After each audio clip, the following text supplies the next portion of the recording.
Don't worry, don't worry. The marriage is safe. It's all good.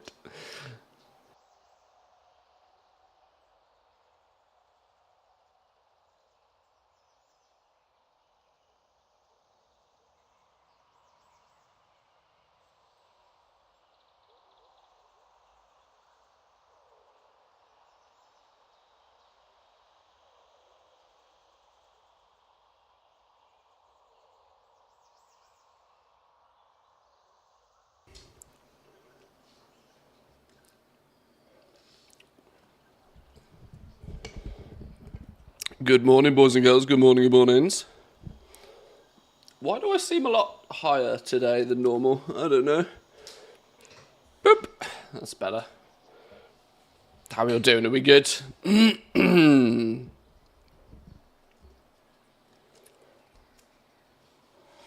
Yes, I lied. It is true. I'm a big stinky liar. I tried to take a day off. I don't know why you're high today. That's not what I meant. Stop using the English language against me. It is my only language. I don't have any options. That bronze ain't gonna farm itself.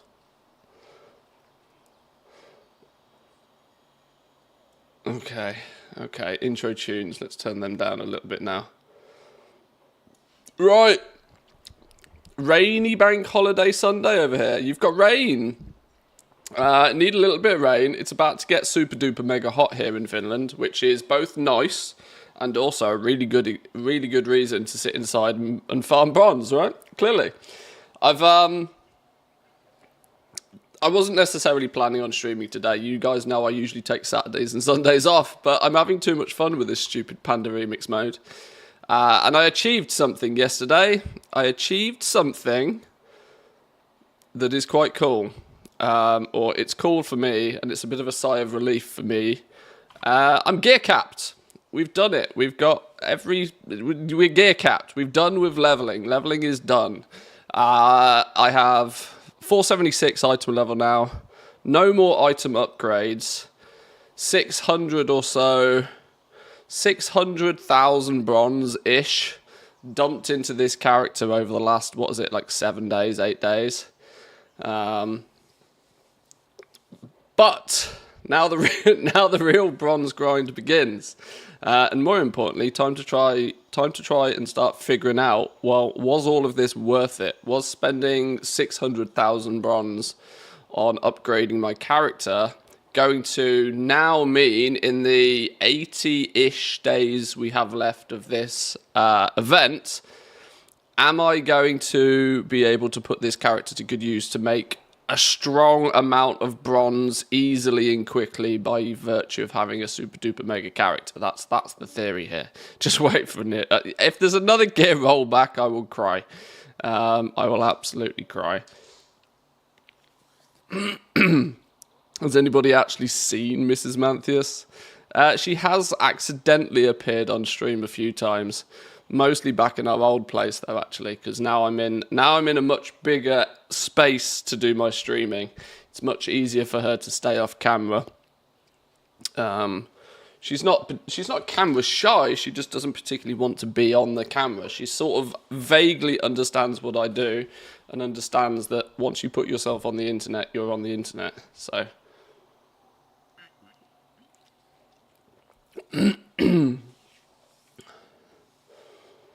Mr. GM says that the alpha is pretty rolled everything that they wanted to. The alpha is probably, it's safe to say the alpha is probably in its last week, yeah. I would guess it's in its last week. There has historically been a bit of a gap between alpha and beta, but of course, the way Blizzard does things nowadays is different. They don't necessarily follow all of their usual rules, so we'll see. I unsubbed from r/wow on Reddit yesterday. Sick of the moaning and negativity. WoW's in a better place than it's ever been, and that place is the polar opposite.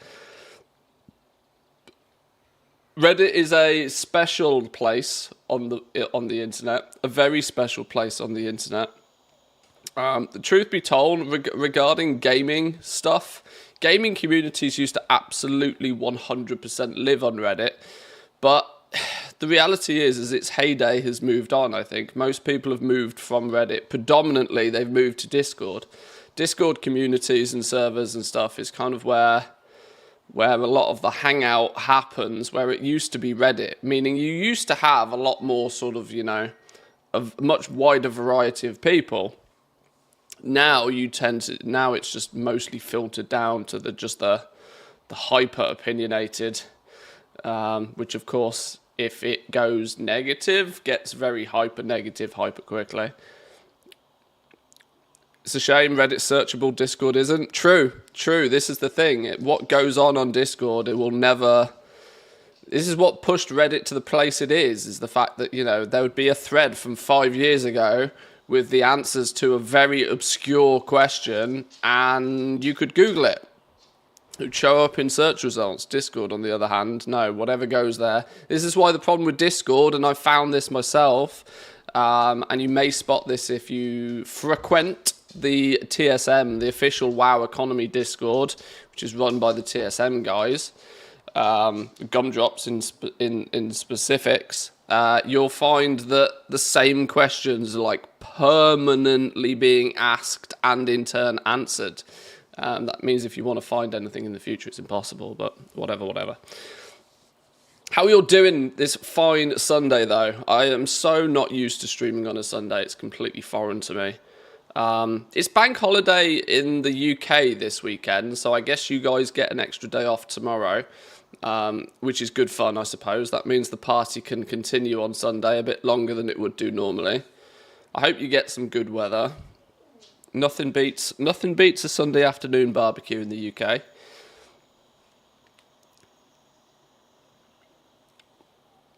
Nothing beats a Sunday afternoon barbecue, full stop. That's my plan after stream. I'm going to put a cap on my stream today, though. I must not stream more than like 3 or 4 hours. I'm going to keep it shorter today, otherwise I really will actually have a divorce. But we'll see. I want to just, probably not so much like boosting today. I want to just use this character to test things a little bit today. I want to go and try and solo some of the normal raids, see how that works, see how that feels. Because I suspect that's going to be the best way to get like a good influx of daily bronze. Assuming it's relatively quick and easy, I would guess. You're going to farm up that 100k stamina? No, probably not. My stamina rating is, I've got 5.4 million health. I think that's probably good enough.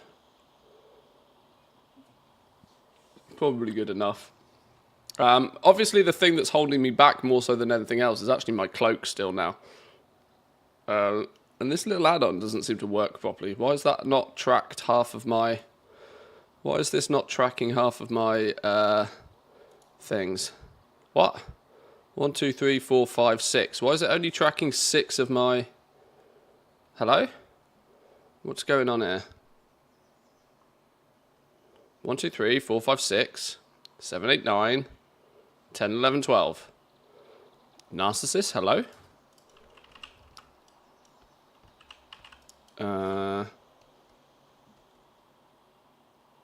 Okay, it's broken. Well, yeah, the thing that's going to be holding me back now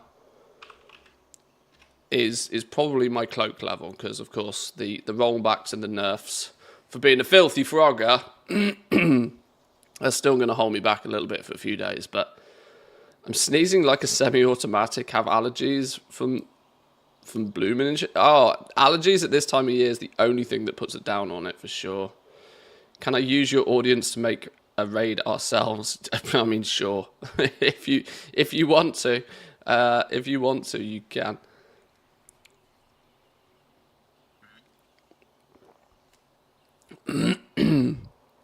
Don't get too ridiculous with it, but absolutely. I thought, I mean, if that's something that could easily be put together in the Discord, honestly, then it could something that you could sort of try and attempt any time of the day. Now that you're 476, you're gonna farm the stamina. I've read that now.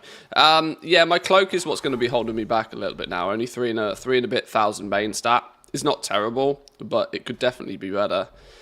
But I want to see if we can do some silly things. What I do know and what I have already seen is that either my cloak is really holding me back, or my build is not greatly optimized, or in turn either my use of gems is not greatly optimized.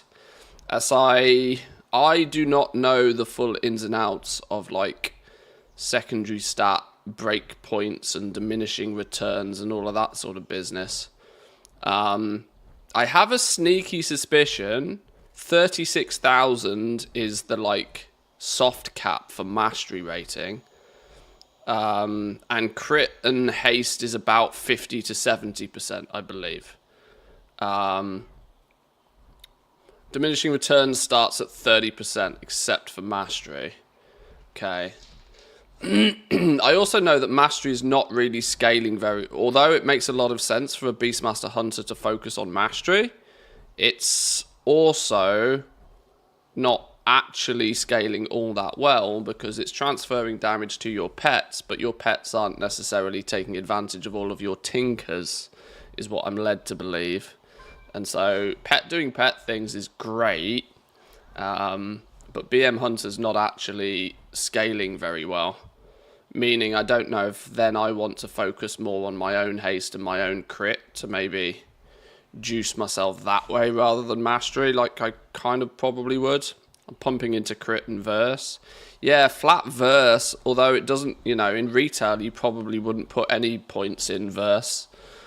I still think that just flat damage done via verse, at least if there's some diminishing returns, soft cap or something.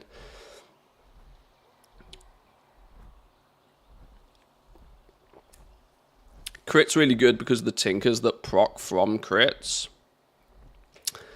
Yeah, let's take a look at tinkers for a minute. Now it's gone even worse. Look, has Narcissus had an update, or is something going on here? I rely on this little add-on too much now for it to stop randomly working.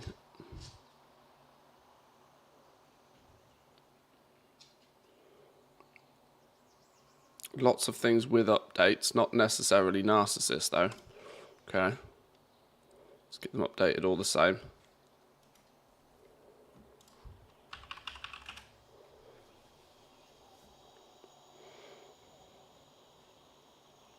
Lots of tinkers are scaling with verse as well. Well, yeah, because just straight up flat damage. You know, I don't think normal retail rules really apply in this mode because you are so juiced with stats and how, you know, you're running using tinkers most of the time. Here we go. So let's take a little bit of a look at these and see which ones are going to actually work from different things. Wind Weaver, I have this mostly due to the massive haste proc this thing gives. Is it easy to see? Maybe it's easier to see via hovering over here. Victory Fire. Slaying an enemy causes you to erupt, inflicting a shitload of damage to enemies and restoring health. That's great in, like, dungeons and stuff. In fact, that's great for me nearly anywhere. It does require you to get the killing blow, which, with this gear, I usually do. I'm still using Vindication. 10% of your damage is collected as Vindication. It is then consumed to heal up to 3 allies within 50 yards. That's mostly for the benefit of others. In fact, it's 100% for the benefit of others. That means I basically top the healing meters as well. Cold Front, your abilities have a chance to grant up to 5 allies a shield that absorbs a bunch of damage, split evenly, and inflict Numbing Cold to all enemies within 50 yards. Numbing Cold reduces movement speed by 30% and reduces damage dealt by 10%. So yeah, this is kind of both Vindication and Cold Front are not really benefiting me, but they're keeping everybody else around me alive, which is, I think, the concept when you're sort of like pumping. But if I wanted to go pure nuke mode, Vindication and Cold Front then become a couple that could easily be replaced if I'm running around soloing things. What have I got in here? Lightning Rod. Your abilities have a chance to apply a lightning rod to your target. Allies are then granted 5,000 critical strike for 10 seconds, and then suffer 60,000 nature damage every 0.7 seconds for 8 seconds. Quick maths means that ticks 10 times. When Lightning Rod ends, it returns to you, granting 5,000 critical strike for 10 seconds. 5,000 critical strike on top of what I already have is going to push me probably to crit cap, I would imagine. If I've got 13,000 crit now, another 5,000 crit on top of that is going to put me at like 100% crit chance. Crit strike, surely. So that one scales with... Well, does that scale with crit? That doesn't scale... Well, I guess that's just giving me more crits. Great. In Kindle, your abilities have a chance for you to gain a fiery shield, absorbing 1.1 million damage. Whilst this shield persists, all attackers suffer 20,000 damage. And the main reason we use this is for the haste, 4,400 haste, which on top of what I already have is likely to put us at like 80% plus haste. We spoke about Windweaver giving me even more haste. So actually, if both of those are up at once, 4,500 haste, 6,500, that's an extra 10,000 plus, 11,000 plus haste. If both of those are rocking and rolling. You can test these numbers with the metagem that gives you stats. Which metagem is this? Slay is a must. It scales with stamina so well. What are you doing, dog? What are you doing? You're going crazy. You're going crazy. I think I'm using Slay. Or I had been. Yeah, here we go. So in my gauntlets, we've got Sunstrider's Flourish. Critical strikes are up to a fiery explosion. So when I then crit, those erupt doing an extra 44k damage to everybody within 15 yards. So yeah, if you can get 100% crit chance, then this is just going to absolutely wreck. In AoE situations, though, great for AoE. But I wonder if that works single target as well. Oh, and it is worth pointing out that it has a 1 second cooldown. Okay, well, that in essence means I'm doing a dot for 44,000 fire damage, I guess. Locus of Power, it gives 5670 of secondaries. Locus of Power. This one. Channel Arcane Power for 4 seconds. Every 0.4 seconds, infuse yourself and 2 allies within 50 yards with haste, crit, and mastery for 30 seconds. Damn. So you can test how much those procs affect your percentages. Oh, I see. Right, yeah. Yeah, I'm with you. So if we swap that out for a second, for that one. So how much is this going to give me? Shitload of haste, crit, and mastery.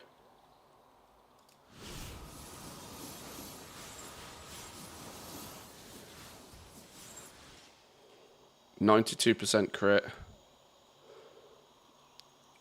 So another 5,000 pushes me up to 92% crit and 83% haste. So 10% is going to put me way into the 90% on haste. And 5k is easily going to give me... Easily going to juice me with a nearly 100% crit chance, okay? Yeah, that's wild. Why would I then not... What's the cooldown on this? Ah, it's a big old cooldown. That's maybe why. I still probably want my main funeral pyre one. This is still my favourite meta gem. Huge amounts of main stat when needed. Nearly missed this one. Sorry, it's a bit sneaky. I've told everybody I wasn't streaming today and then I did. I apologise. 30 stream streak though, that's crazy good. Thank you very much for that. Appreciate it. Also, seeing as it can go to your pets means that in some groups it could go to an imp or a ghoul or something. Oh, okay. Yeah.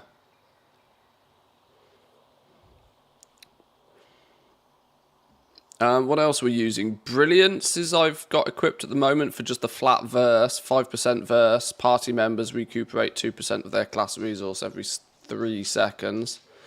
The flat 5% verse is kind of what we're after there. That I wonder if that's 5% of what we have or 5% of what we have at base. I don't know. And then slay, of course. When you attack an enemy below 10% health, you'll attempt to slay them, inflicting shadow damage equal to 100% of your maximum health. You'll only attempt to slay an enemy once. It doesn't tell you what the attempt chance is, though. But when it procs, it's basically going to do 5.4 million damage. And I wonder if it can crit. It'd be funny if Slay can crit. I imagine it probably can, because this game's crazy. Yeah, that's basically a free execute all the time. It's pretty much 100% chance, and it does crit. Okay.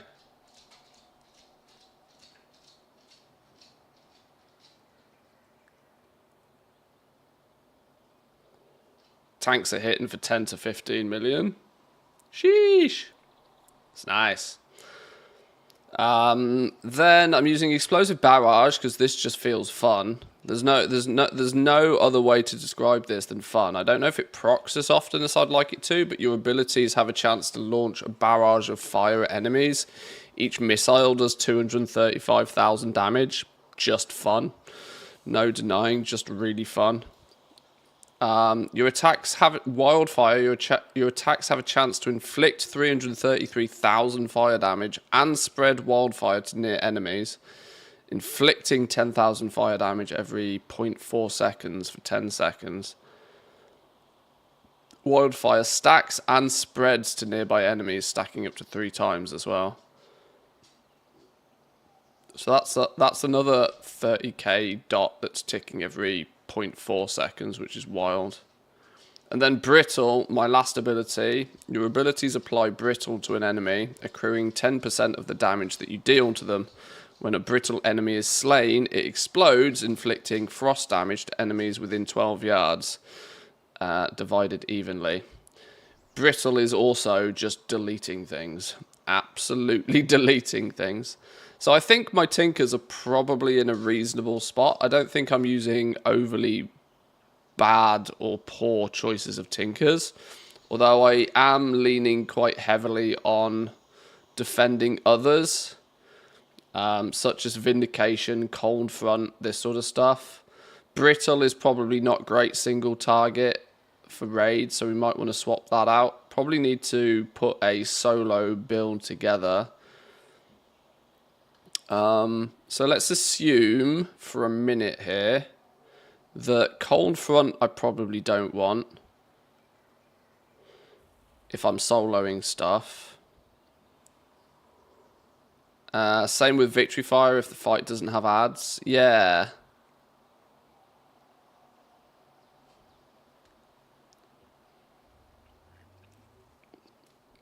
BM's not exactly the most damage for hunters. No, you are right. It's not so much about damage that I care for, but maybe we'll just leave it as it is. We'll test it as we'll test as it is. So then let's just get ourselves a baseline. Let's go have a little bit of a look. I guess we start with MV. I guess start with Mogoshon Vaults, and I guess we start at the beginning. We start with normals. If I can't solo normals at this point, I'm gonna cry.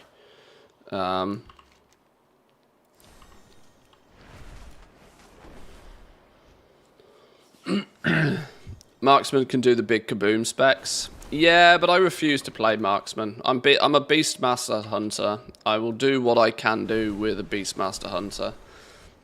So, you can solo easy. Oh, I'm sure I can. Brittle, you can drag all of the trash to the boss and then do nearly 50% of the boss from Brittle and slay the trash as well. Yeah, get that splash damage going. Yes, yes. I've been doing some soloing normal, but with lower stats, but that's a tank. Yeah, the only thing I think I might need to look at here is Student. Student might need upgrading to, Student might need swapping out for a turtle or something, maybe. So let's see how this works, shall we? Let's see how this works. Is my coffee done yet? I am in absolute dire need this morning for coffee.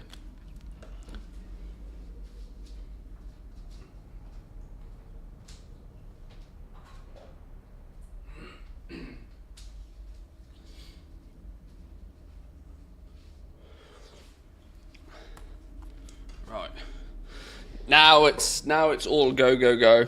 Welcome in though, Zan. Good morning, good morning. How's your remix adventures going?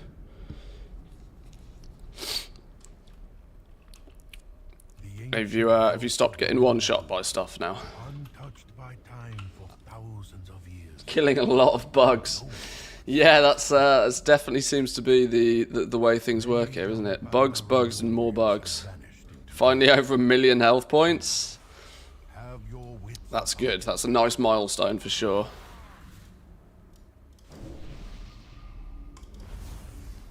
Right, let's get rid of all of that because we don't care about any of that business. I actually am going to want to make sure that Student actually does some tanking, aren't we? Considerable power over the stones of the earth. Their magic lingers on, even centuries later.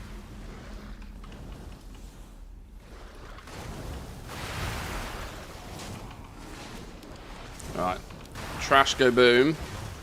That's a good start. Tread carefully, lest you wake them.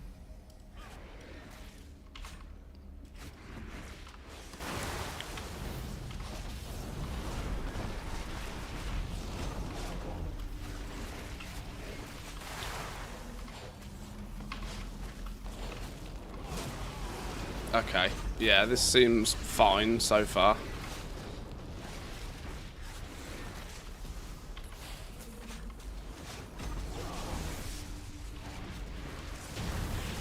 Boom!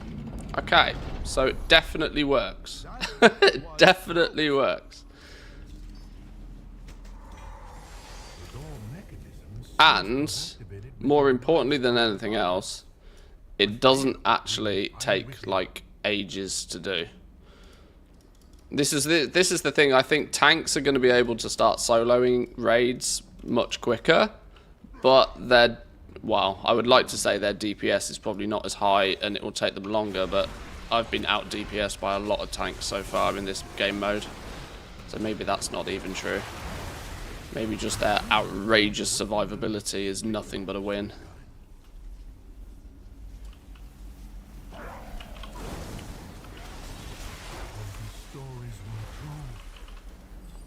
We have disturbed what should not have been disturbed. Tender your souls, mortals.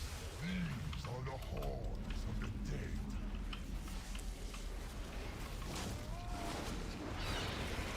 Oh, great spirit, grant me the power of the earth. In Pandaria, threat increased DPS over time, so tanks could keep aggro, right? They did have to make a bunch of changes to threat.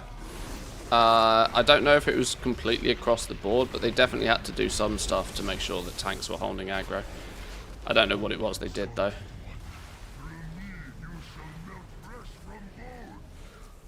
What base item level are you? We're maxed now. We're fully geared, so we're going into cream crackering everything we can.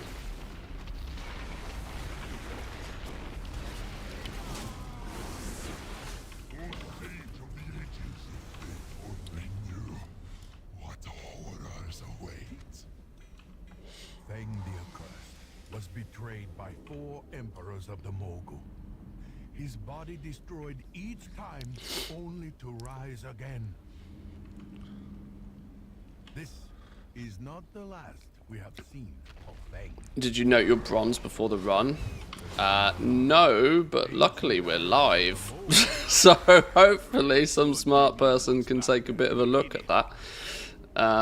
Let's just... well, I've only killed trash so far. These walls house a weapon of unimaginable power.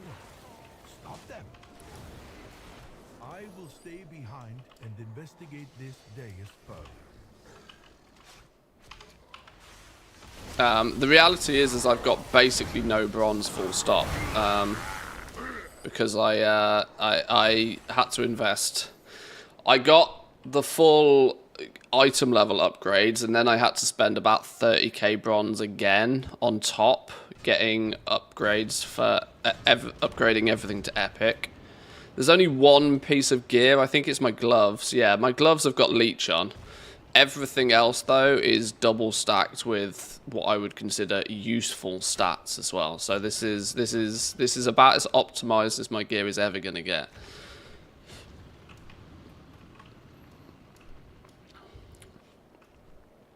No, none of this speed or avoidance rubbish. Nothing but useful stats. Verse, crit, mastery, haste. No speed, no speed, no flipping pissing around with silly things. Just the juice.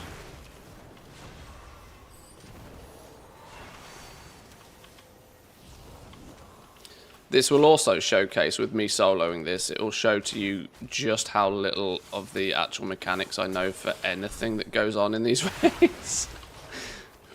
It's just... when you stroll in and you spank things as a group, stuff just dies. And often I have no idea what's going on around me other than kill things very fast.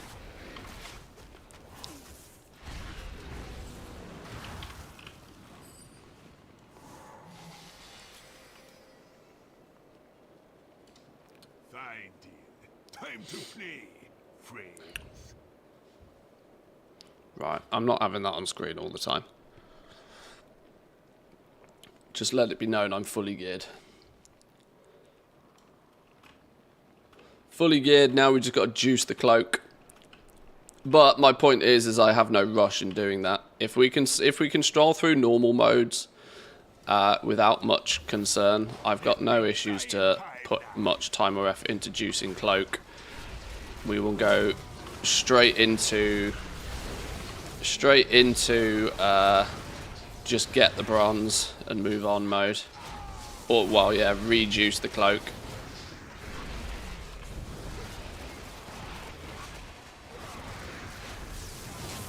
Yeah. I need to figure something out, though, because I don't want to go MM, and I definitely don't want to go...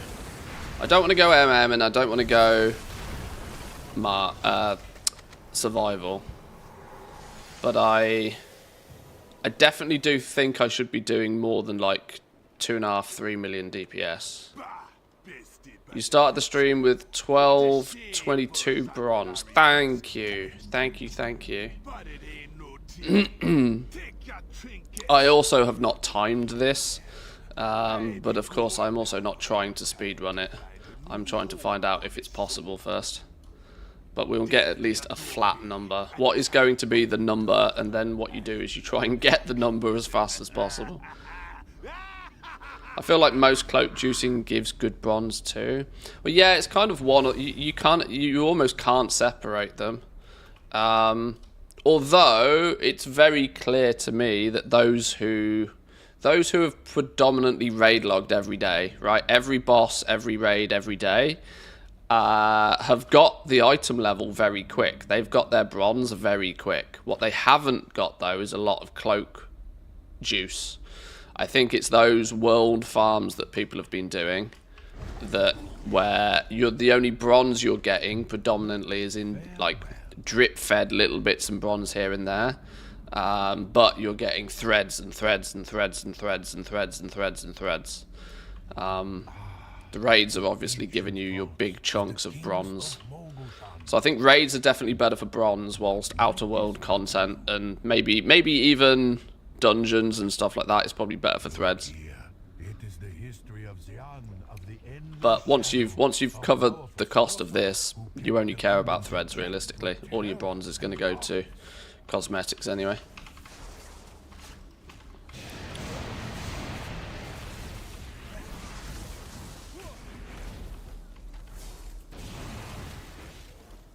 This looks to be the record of Qiang the Merciless, a great conqueror who ruled his vassals. I probably will try not to do too much of, like, especially on stream, right? If we're streaming and we're doing MOP Remix, I'm probably not going to do so much soloing.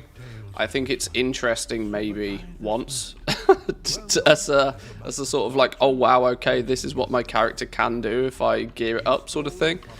But I would much prefer to be bringing you guys along as much as possible. I've put 100 hours into this stupid hunter in the last week. I'd like to share that love with people as much as possible if I can. According to these texts, Meng was the most foul and maniacal ruler. But I suspect in the next few days, it will be quite a bit of alt leveling and testing in that regards. Seeing how quick we can get bronze on alts. I'm convinced now 1 to 70ing alts is the absolute ultimate best way to get bronze. The fact that you can probably push 100k bronze per level 70 character as they ding in about 4 hours, I think is madness. That averages out at probably 20 to 25k bronze an hour, whilst also getting you a permanent level 70. And a shit, you know, all the cosmetics that come with that means you might only have to do that, you know, a handful of times. Build your alt army, collect all of your collectibles, do it faster than you can, even by speed leveling in retail. Win, win, win in my books. Had a hunter yesterday and then a heroic, 7 million health points, 6 days played. So somebody has forgotten what sleep is. That's a touch sus, though. To have 6 days played out of 8 is a touch sus. There's no way people are playing like 20, 22 hours a day. Not legitimately. It's a touch sus. That screams some sort of automation to me. I've played this game an unnatural amount, and I'm at, I think, 4 days played.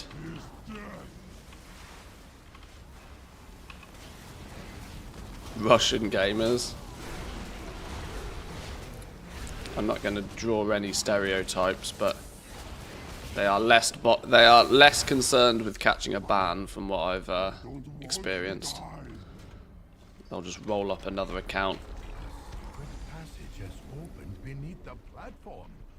This way. Even more if you level a lot of characters to 25 and then just do Mogashon vaults on the resets. In terms of bronze, yeah, I'm not even too convinced that's the quickest way of doing things now. These dark halls have not seen Believe it or not. footfalls in many centuries. Because I tend to suspect that now that jewelry is also account wide, if you get a set of jewelry on those characters and you transfer over a bunch of gems, those characters are just going to one-shot everything whilst questing, which is going to speed up your questing like a good amount. It is coming from this direction.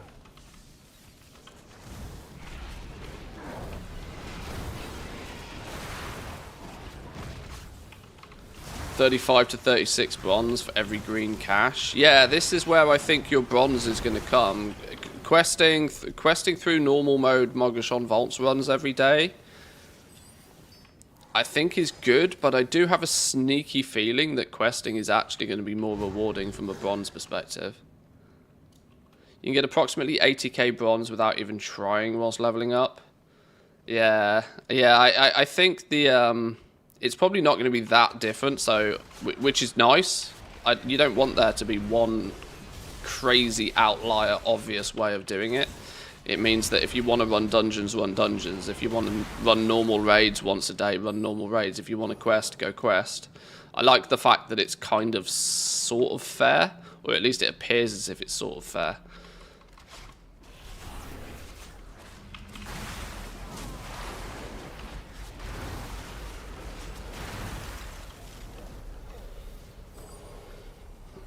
Do you get the 40k on newly made characters after the hotfix? Apparently so. Apparently so. Although I don't think the hotfix has really been out long enough for people to have properly tested that. But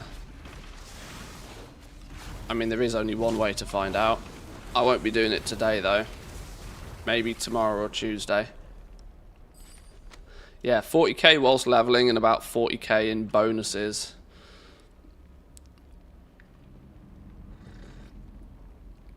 Can confirm new 70s get 40k. Well, there we go. Every level 70 you can make then between now and August 19th. It's going to get you 40k bronze. And an additional character to your alt army. I wonder how fast you can speedrun 70 now. I've heard people saying that they're doing it between 4 and 5 hours.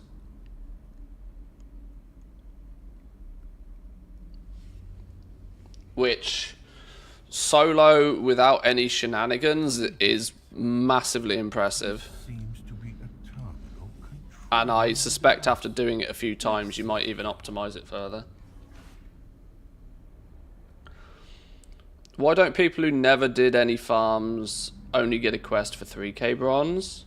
Well, that's the first quest. You get 3k bronze at one point, then you get 7k bronze at like level 50 or something, and then when you ding 70, you get another quest that gives you 30k. I can't remember the breakpoints, but it's given to you across three different quests, depending on what level you are.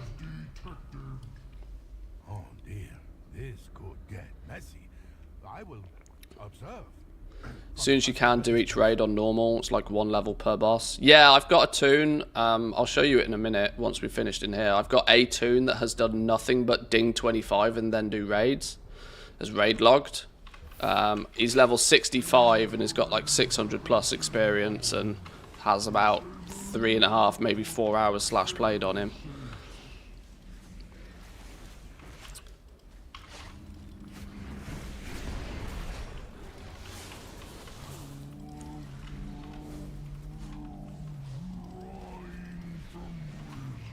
I should probably use some cooldown, shouldn't I, really?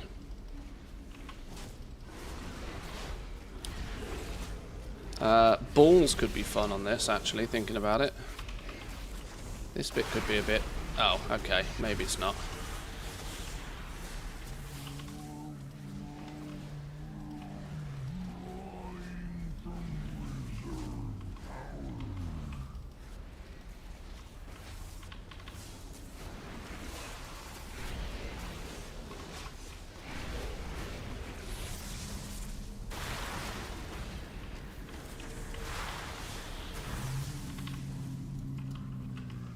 Okay. No issues there. Click balls, win. The machine has been destroyed. Click balls and win. Lazy Raider macros their cooldowns to their main attack. I cannot place the origin. They call to me. I'm barely what you'd call a raider, not even a lazy raider. I see everything. Found a pet that might do. It's near Mogoshon even. For as long as Student works, we'll keep Student knocking about. I just think his brittle little wings might get squished at some point. But he's doing a cracking job right now. If it's not broke, don't fix it. But a chonker's turtle or something. Something that's got like, yeah, a turtle that can pop a shield or something. Hang on, I think I'm going to press a button or something here. An actual functional Moog. May the great grain guide your steps.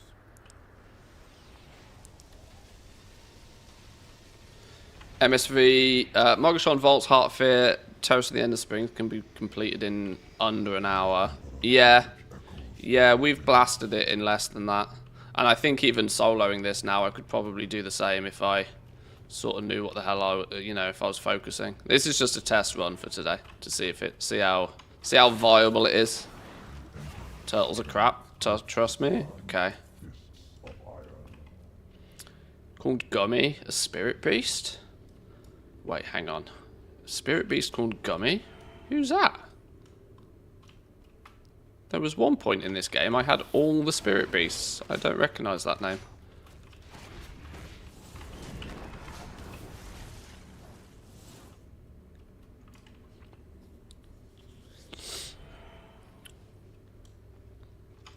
Oh, he's the porcupine. Okay, I know who you mean now. I just didn't know that was his name.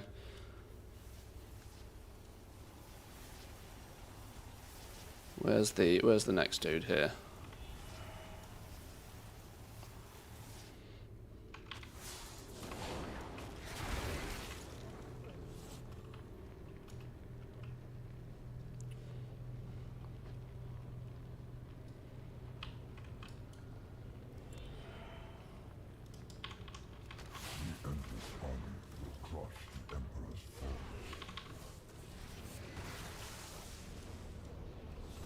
Two titanic constructs appear.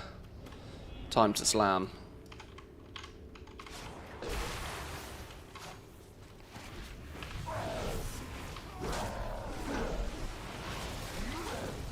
Wow, they both want me. They both want me. It's like being a young, eligible bachelor again.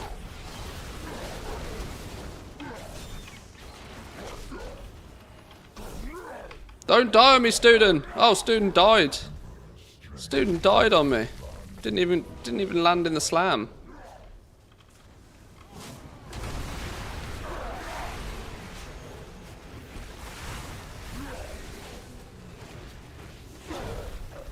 Okay, well you're dead. See you later, losers. Okay, well, one for one. One for one. Oh, this is my next problem. This is my next problem. What's the quick and easy way out of this place? Somebody told me there was a trick to get out of these places, and I can't remember what it was.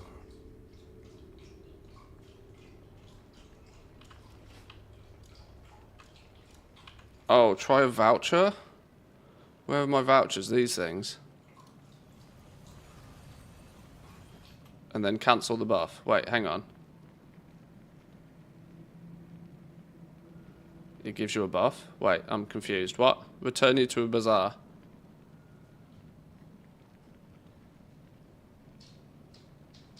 After you've ported, cancel the buff. It gives you a buff.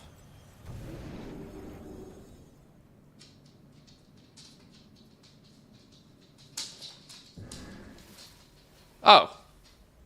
Sweet. That'll do. That'll do. Right, okay. Openy. Let's track some of this, shall we? Notepad. Boom. Love me a notepad. Love me a notepad. Soloing all raids. Normal. MSV. Done.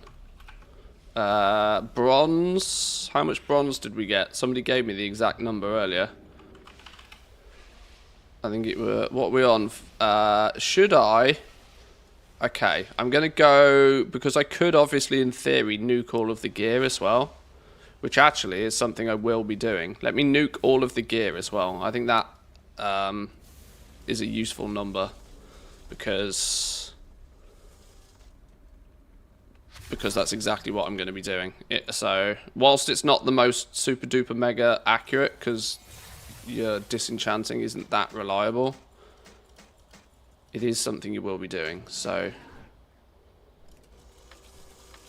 we'll nuke our gear after each raid as well.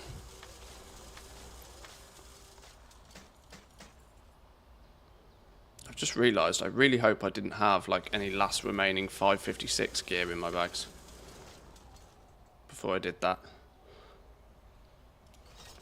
Right. We're at 5286 minus, what did I say I started with? 1222. So 4064 bronze.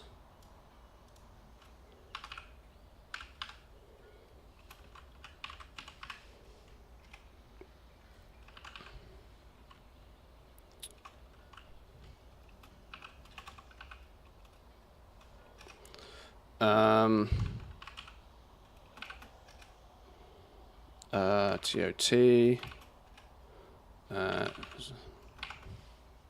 Okay.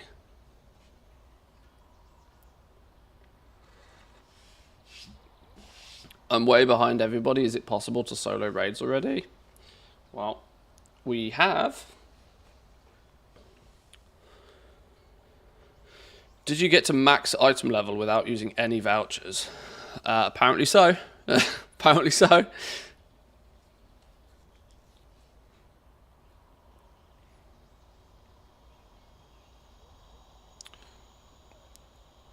Right, on to Heart of Fear then, I guess.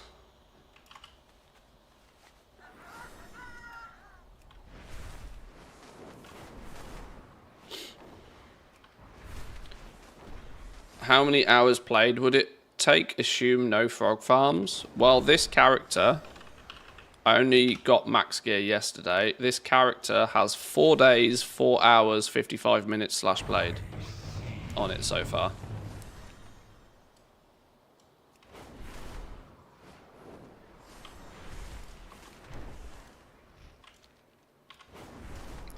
So in the region of 100 hours is what it took me. But take that with a grain of salt, because, you know, I've been streaming and I've had there's some AFK time in that, but not a huge amount.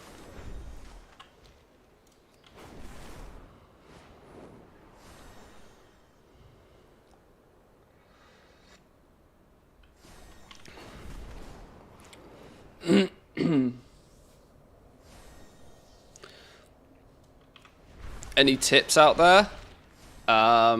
Ignore sweaty daily mob grind farms. Quite honestly, because it's seemingly more likely to lead to problems than it is anything else.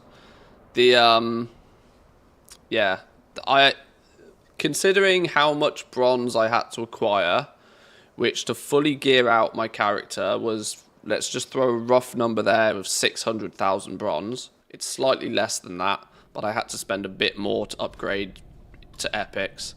So let's just say 600,000 bronze, and it took me 100 hours to do it with some downtime. So that was an average of 6,000 bronze an hour for every single hour I've played this game. So when you take downtime into consideration with that, it's probably averaged out at about 10k bronze an hour, I would say, when actually playing. And the big chunk of that comes really quickly in terms of do your raids. That's the number one thing. If you want bronze and you want to gear up your character, do your raids. Forget LFR. LFR is the lowest priority. Your highest priority every day is to do the raid on the highest difficulty you can achieve. If you're only able to get into normal modes, get your normal modes done. If you can get into heroics, get your heroics done. By the time you're juiced, you'll probably then be able to get into Mythic Siege of Orgrimmar. But the quickest way you'll get the biggest injection of bronze, especially considering raids reset every single day, is do the raids. Forget all of this solo outer world mob grindy 2x4 business. Blizzard clearly doesn't want you to utilize that, as has been seen by the fact that they're nerfing everything within seconds.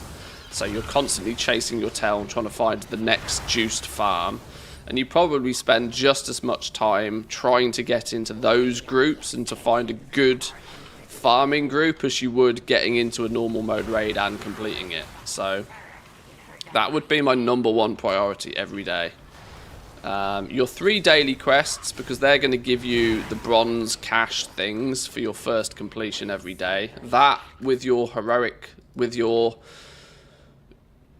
normal dungeon, heroic dungeon, normal scenario, heroic scenario. Make sure you do your first day completion bonus on all of those, because that bonus is very juicy. Definitely something that you don't want to pass on. But yeah, normal mode raids is absolutely your win. The sooner you get doing them, the sooner your bronze total will start flying.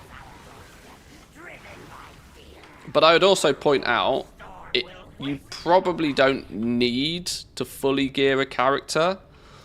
I could probably be soloing most of this way before I wanted to. But I've had, and I don't think this is just streamer privileges, because I've done a lot of this raiding off stream, where where nobody knows who I am for the most part. I've had zero issue getting into groups because I've kept my item level high the whole week. In that regard, I'm kind of ahead of the curve with my item level. So for, even groups that are looking for absolute blasters and nobody else, like, my item level is still above that, and I can put in an invite and, hey, guess what? I get the invite, right? It's the same game we've been playing for years with group findery sort of stuff. When you've manually got to get yourself into a group, and the only thing that players can go by is item level, well, guess what? The higher your item level, the easier it will be to get into a group. Which is why I say get going on normal modes as fast as you can.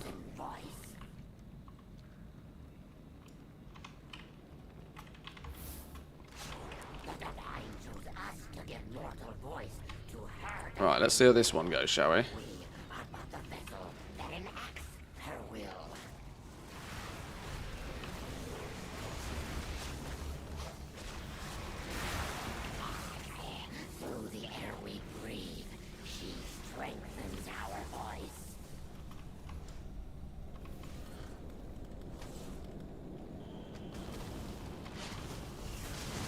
But yeah, bronze is one of those things that it's just play more.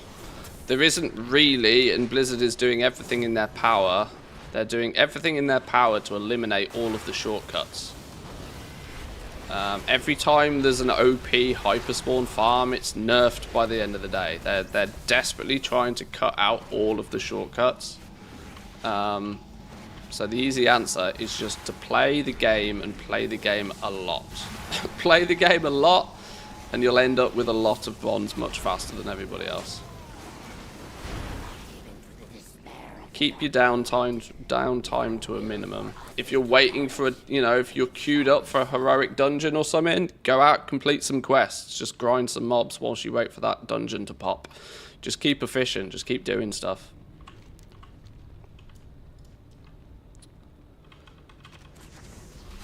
Bug farm still doesn't get nerfed, but last I checked it's very crowded. Well, this is going to be the thing, right?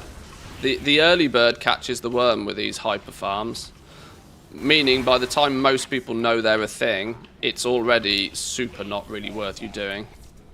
It was almost the same with frogs, to be honest. The frogs being the extreme example here. But even with the frogs, by the time most people were trying to do frogs, all the groups were just full, all of the layers were absolutely crammed, everybody was fighting over tags, it was a shit show. This is why I say probably try and avoid that side of stuff and just sort of play the game. It's a difficult concept to get across, but just keeping busy. Keep yourself busy. Don't stand around in capital cities. Don't stand around just AFKing whilst you're waiting for a dungeon or something to pop. Just get doing stuff. If you do stuff for long enough, you'll end up with loads of threads, loads of bonds, and you'll be fine. And literally anything. Questing. Dungeons. Even chain run scenarios if you wish.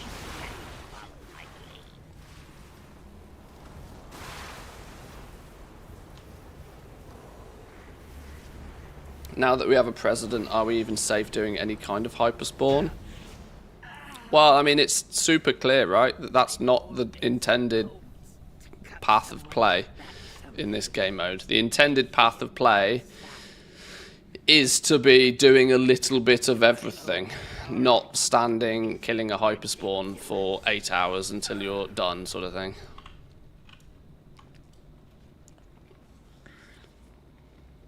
Just do big pulls anywhere you see a decent spot, fly around waiting for Q. Yeah, dare I say it, fly around, pick up the bronze balls in the sky. they're like 15, 16 bronze a piece, I think, by the time you're level 70, which means that that adds up really quickly.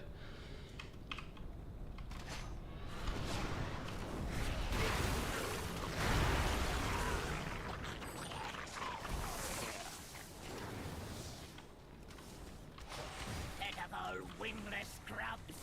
You step out into my domain, and I will hear your death screams as you plummet from this carriage! In formation! Show them... Got max item level yesterday, did only maybe 4 to 5 hours of actual focused farming. Everything else was dailies and raids. Yeah, as many raid bosses as you possibly can every single day, ignoring LFR. Any single lockout boss that's available to you is worth at least 500 bronze. Kill as many of them as you can every single day. Grind their bones to dust! I have no idea what this boss actually does. I just nuke his legs and then hope he dies. Flail fails to hit at least 2 players and gains fury. Okay. Well, there's only 1 player here, so there's not much choice there, is there?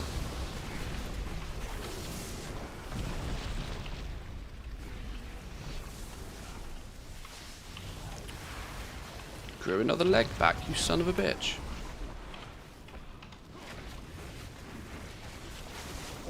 Ah, ignore mechanics, just fuck him up.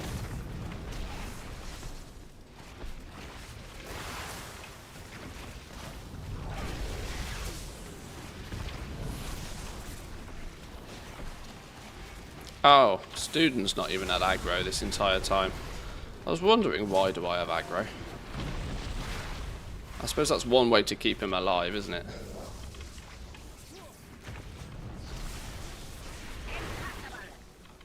Okay, that was not a problem either. This is good so far. We must defend the Empress!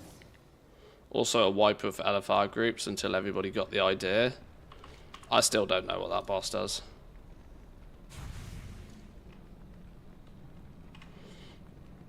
I'm able to do both normal and heroic. No, they share a lockout, so you want to do the highest tier content you can possibly do. Empress ends here! If you can get into heroic groups and you qualify for heroic groups, you should probably be doing heroic groups. Unless you only just qualify and can only find poor groups. Because heroics are even more likely to fail if players are only just able to get in them. Because the health pools don't really... the health pools of the bosses are like 10x in heroics. So unless you've got a group that can actually like proper cheese them, heroics can take much longer than the normals. And because of that, much more well, I don't know. Are heroics more prone to failure? I don't know. At least at this point, by the time you qualify for heroic raids, you're most likely going to be joining groups with other sweaty individuals, which means the chance of success in those groups is probably much higher. I've had more. I think Throne of Thunder normal mode is the only one I would probably ignore for as long as you can get away with it. Do your absolute utmost to try and get in some like pump boost raid or something for Throne of Thunder. You're going to need to do it to get your necklace at some point, which is vital, by the way. Not for the power gain that it gives you personally, but for how it makes you look to everybody else. You absolutely want to get your neck as soon as you possibly can. Throne of Thunder normal mode will be your problem though.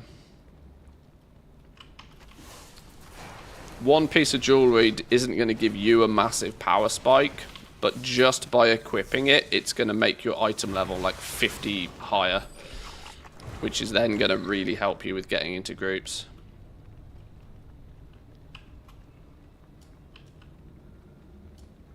I should probably kill you even though I don't need to. Give you a slap.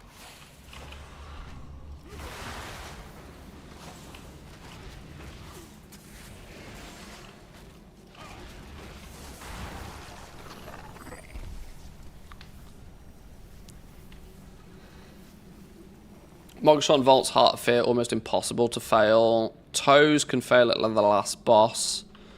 TOT and Siege of Orgrimmar have specific bosses that are pug killers. Yeah, definitely. Throne of Thunder has got 2 pug killer bosses in it. Firstly, Duramu, if you can't nuke it fast enough or use a ward tactic to kill it.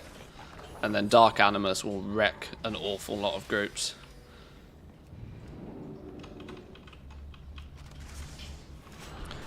Joined my first mock pug today, not one hosted by our friendly streamer here, and it was so slow and horrible. People yelling that people are not running ward and complaining like mad that nobody knows how to use it, but refusing to give an explanation. Yeah, but pug life is pug life. This is why I say you want to get on it and get a geared character as fast as you can. The sooner you can get ahead of that cluster of just like, you know, if you can stay ahead of the curve, you're absolutely fine.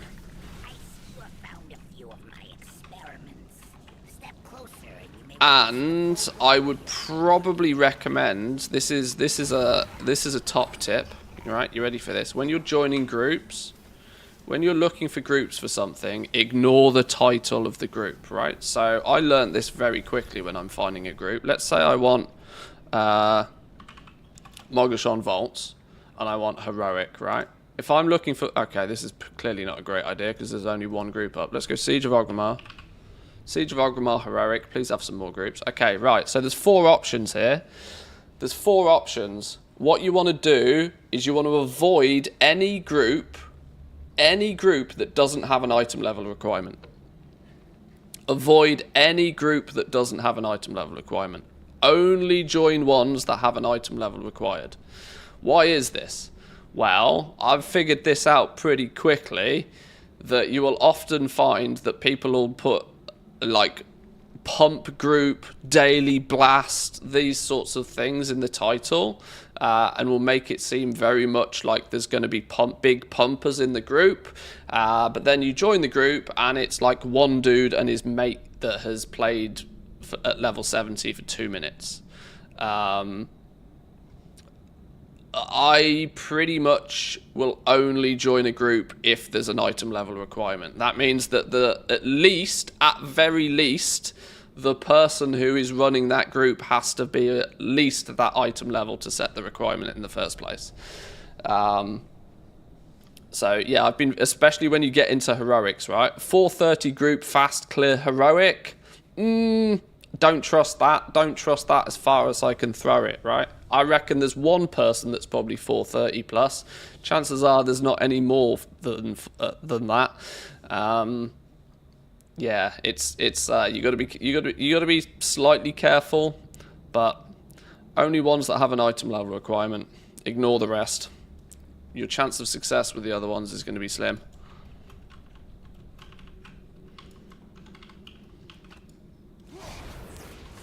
You can only set the item level requirement to the max level the creator of the group is. So if they're only 320, it can only be set at 320 and not 370. Yeah, so this, when it comes to heroics, if there's, you know, if your item level 420, say, for the leader to put 420 on the group, they have to be at least 420 themselves as well. Now that doesn't guarantee the competency of the rest of the players, but if that restriction was put there at the very beginning, at least you can hope that most of the players in there are of at least that level. Because there's nothing worse than joining... This happened to me a couple of days ago. I joined a Throne of Thunder heroic. It was advertised as like a 430 plus blast group. And what it actually turned out to be was one person who was 430 and about 3 of their mates that had literally just freshly dinged 70. And it was not a blast group at all. Not even remotely close. It was a horrendous experience. The friend group, just like 3 of them insta-died on every single boss. It was like you were doing a free, it was like, you know, you were doing a free boost for them. You want to try your best to avoid those groups. Luckily, there's plenty of choice right now. You can be picky about which groups you apply for. Because there's like quite literally a handful of groups for every boss on every raid at every difficulty, like all times at the moment. It was a free boost for them. Yeah, exactly, that's it. They were looking, you know, they were looking for super high people to come and boost them and their mates. So that's why you got to be kind of a little bit careful. I have no idea what we do here. Okay, that's going to be a problem, isn't it?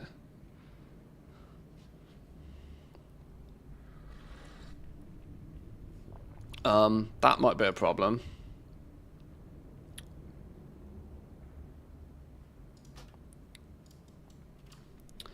This might be the first boss I actually need to figure out what the flipping hell we're doing.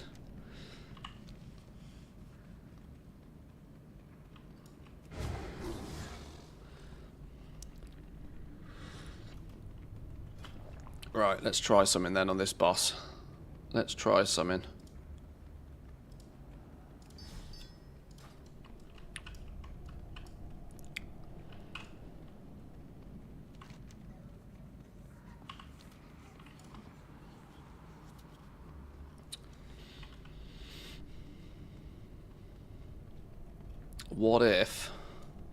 What if we ward student, exhilaration on him, and then blast? Can we solo ward one shot 225 million? Probably not. But let's see what happens.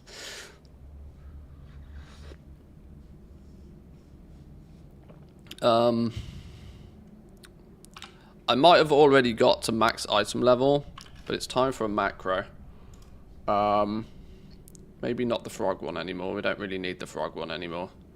Let's repurpose the frog one to /cast. What's the at focus thing? Is it square brackets at? Well, clearly not. No.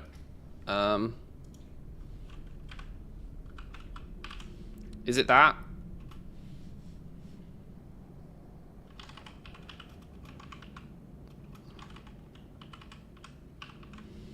Does that work?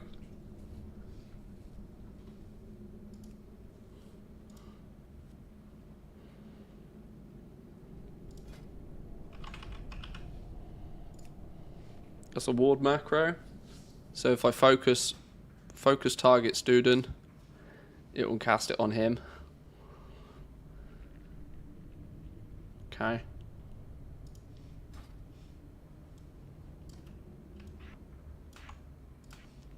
Right, let's give that a go then. Let's see if this even works. I don't know what else we do in this situation other than don't forget to cast Men Pet. Scale's good.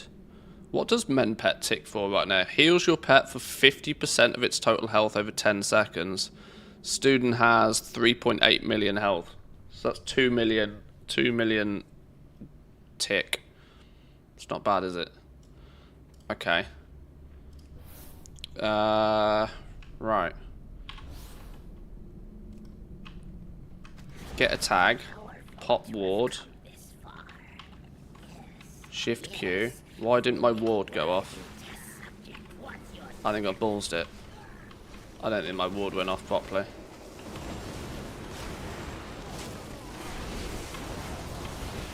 I don't think that little macro worked for some reason. Either that or student was out of range.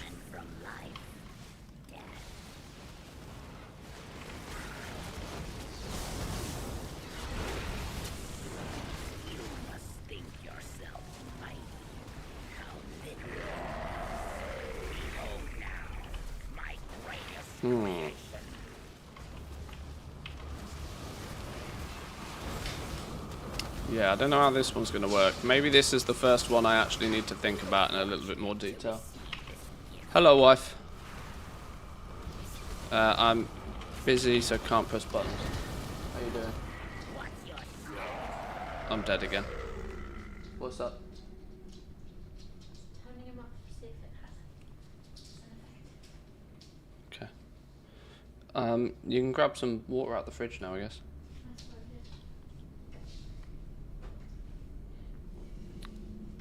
Twitch ads as soon as our friendly streamer replies to me. Sorry, Twitch ads do what Twitch ads do.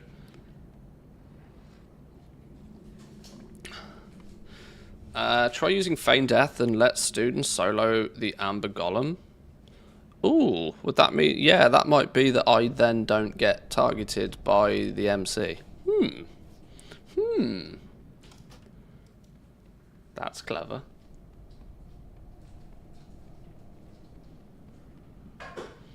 This is true love. Now you can really say, I can die for you to her.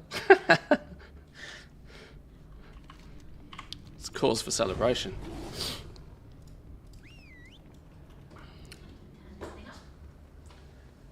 What are you doing now?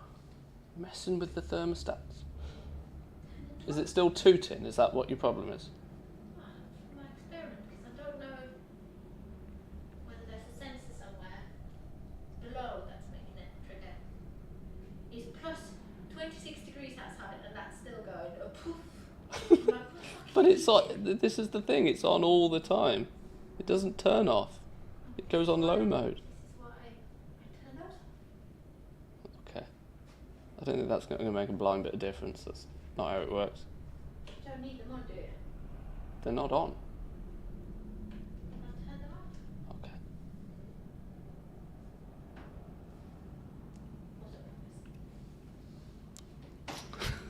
off. Okay. Shush, Jack. No, it's our heating system is like a pellet burning system, and so it's somewhat frustrating to see it in the summer when it's tooting away, clearly doing something, and you're like, why is it doing anything? Like, we don't need hot water and we don't need central heating right now, but it's kind of an always-on system. So what's the plan here? For starters, I'm concerned my little ward button didn't do what I expected it to do. Secondly, we still got mind controlled. I think we need to nuke this dude even more so. The feigning death is a good plan.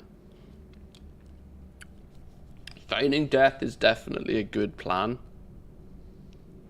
I need to probably time that right though. Or bring people with you. No, the concept here is to solo. Obviously, I can bring people with me, and this gets nuked super fast. What I'm trying to see is if it's possible to solo them all. She sounds more British than you. She is Finnish, yeah.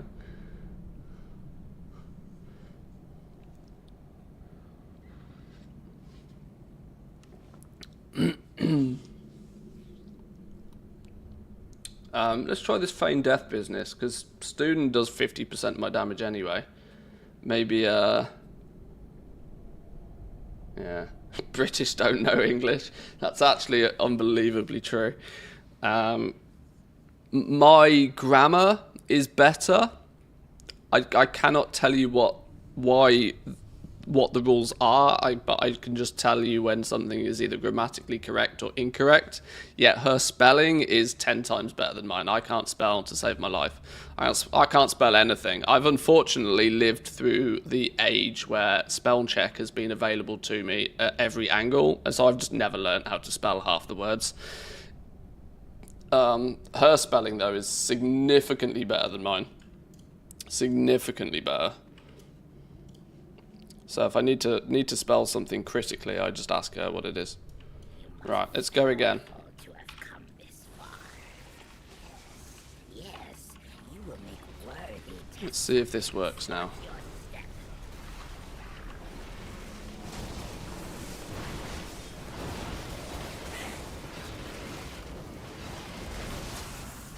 Yeah, I don't think my little ward, my ward hasn't gone off again.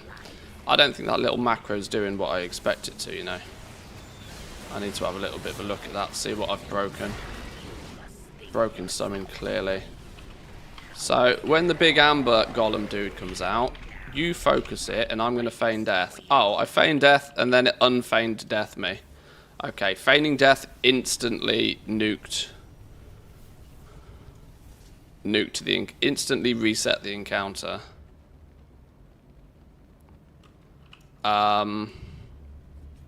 Okay. That instantly reset the boss.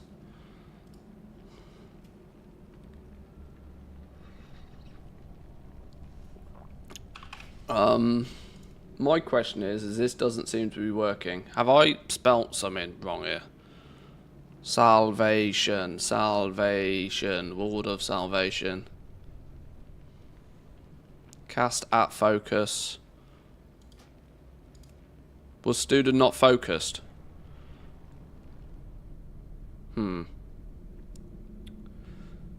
Because student didn't have aggro either. Yeah.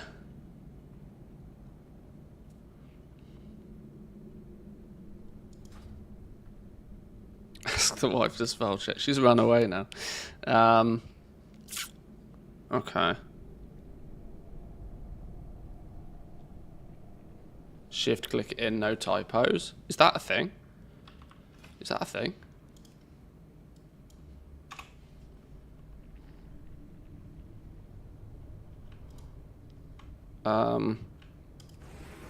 Oh, now it's done. Whoa, whoa, whoa, whoa, whoa. Okay, now I've broke it. Whoops.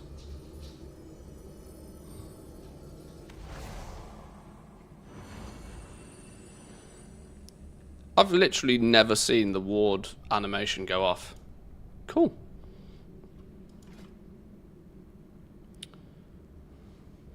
Click from spell books. But we don't have a spell book for this sort of stuff. It doesn't go in the spell book, does it? We don't have a spell book to click it from. Because it's a tinker gem. I don't know. Let's just make sure I spell it right. Ward of salvation. Right, let's just hope it does work. I annoyingly now need to wait 3 minutes. That was stupid, wasn't it? Let's do another run. Let's see if this feign death business works. Let me see if we can feign death. We can focus on nuking damage in a minute. Let's see if we can get this feign death to work. If that's a tactic that's going to work. If I can get student to have aggro.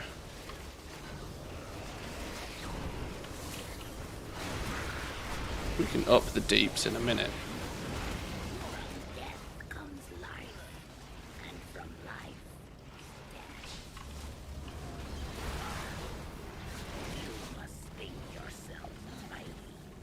Right, you go.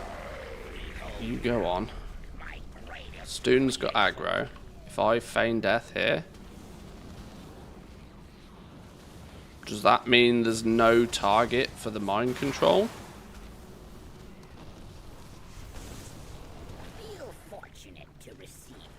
No. No. Whoops. No.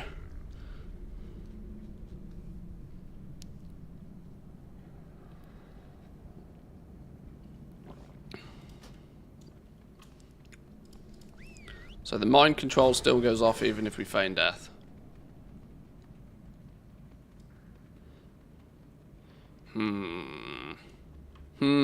This might be our first wall.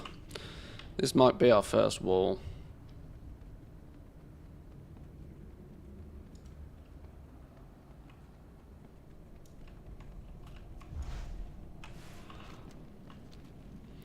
The plan of action here might be, can we nuke it?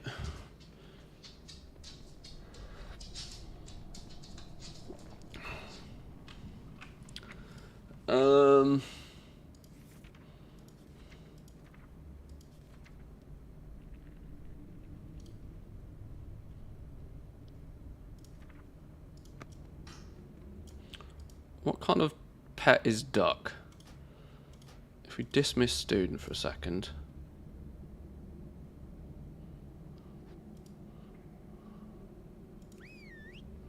What abilities does duck have? Why does duck have no health? Have a heal, duck.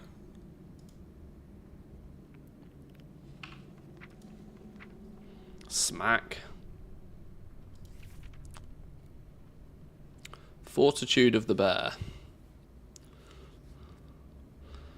And instantly heals me for that amount. Okay. Oily feathers. Shakes its feathers, removing disease, magic, and poison. Oh, well, that's useless.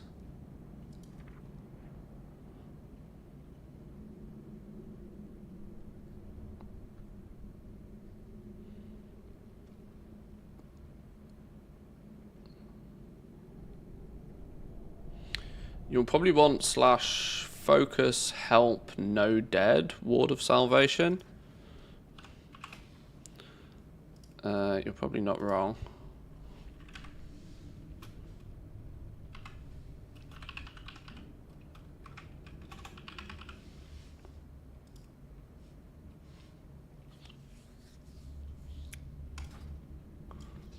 Right. Let's give it another go. What am I doing differently? I don't think I'm doing anything differently. I just don't know how I fix this mind control business. What is the... When I get turned into a big goo thing, what's the... When he reaches 70%, he calls forth a massive amber monstrosity to fight beside him. Continues to attack with his full arsenal of abilities. The big amber dude...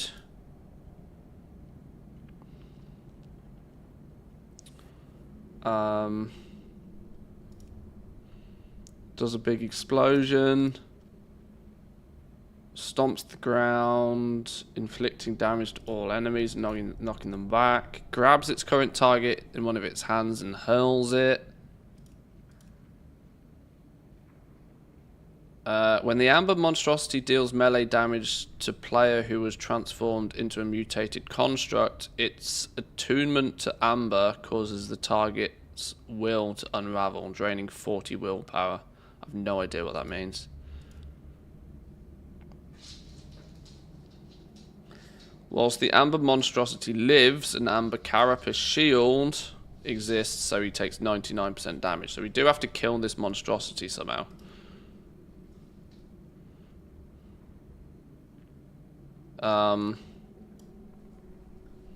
Which is the one that gives me a mind control little doodah?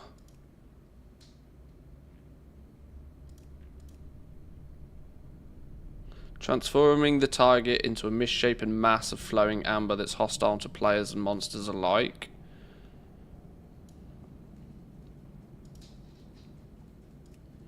Oh, I was hoping it would tell me more about it. Like, what abilities you get on your toolbar.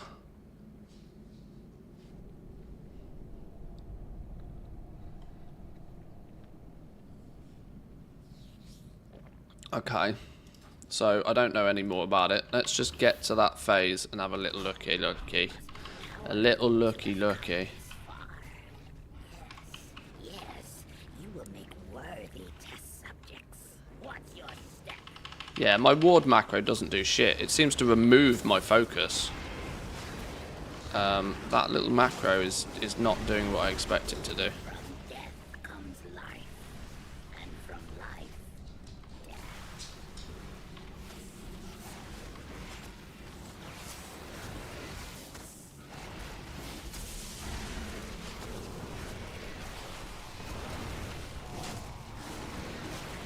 Right, so 70%, he calls in a friend. And gains a big dick shield. Feel fortunate to receive this. It's going to turn me into a goo thing. What do these do? Deal a bunch of damage to the target, interrupts normal spell casting, and I'm dead. Okay, how am I ever going to learn this shit if I can't even read the tooltips fast enough before dying? Oh, hang on. No, wait, what's this? Whilst transformed, the player continuously expends willpower to retain control over the twisted form. Oh, there is info about it. I was just dumb. Okay. At the rate of 2 per second, beginning with a maximum of 100. When the willpower runs out, the player dies, and the mutated construct continues to act uncontrolled. So I'm just scuffed then, if I die. What's the get out of jail free card here then? The amber encircling the mutated player compels the unleashing of a massive explosion, dealing a shitload of damage to all players. The construct inflicts a bunch of damage to the current hostile target and interrupts spellcasting, including attempts by other constructs or the amber monstrosity to trigger an amber explosion. Amber Strike also destabilizes the target, decreasing damage taken by 10% for 15 seconds. This stacks. Break free. Once the physical form of the amber construct has been reduced to 20% of its maximum health, the player can break free with a great surge of will. The player then regains their natural form. So I've got to get this to happen. Once the physical form of the amber construct has been reduced to 20%. How do I get Student to target me? How do I get Student to attack me?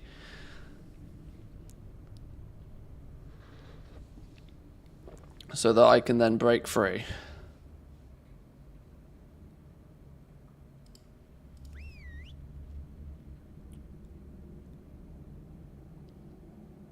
Control 1 for the attack command.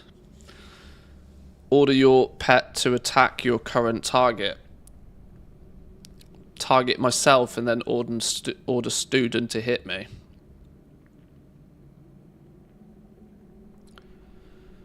Have the pet tank while you're in the construct. Eat the pawns on the floor to gain the willpower. Consume amber then. A transformed player consumes a pool of burning amber left behind by a defeated living amber. Consumption restores 20 willpower, but also bolsters the mutated form, increasing its current and maximum health by nearly 10 million. Okay, so I've got to go consume some amber, I guess. Gain some willpower. But didn't it say that when it reaches 100 willpower, I die? Beginning with a maximum of 100. When willpower runs out, the player dies. So yeah, the first thing I got to do is go and consume some amber to increase my willpower. That'll prevent me from dying.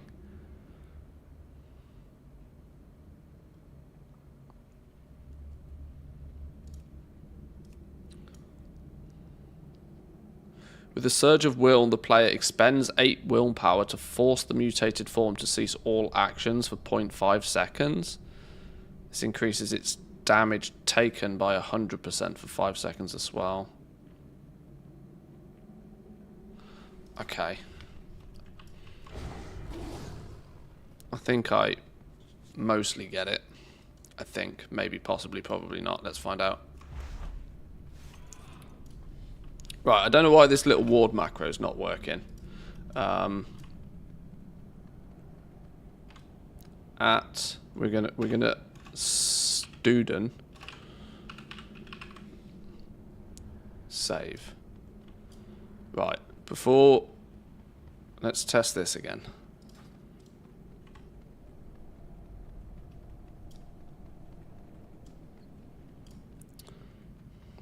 Can you not ward a pet? Is it not possible?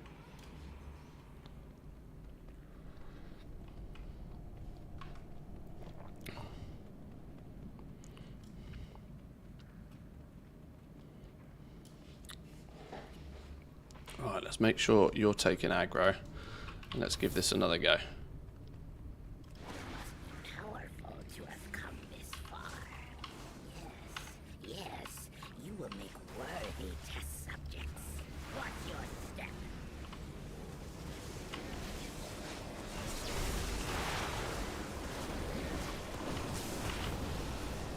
Right, we're going to kill a bunch of these, because in a minute, I'm going to get transformed, and I'm going to need to suck up some of these, ain't I? That's plan numero uno. Right, somehow we're way past 70%, okay. My greatest creation.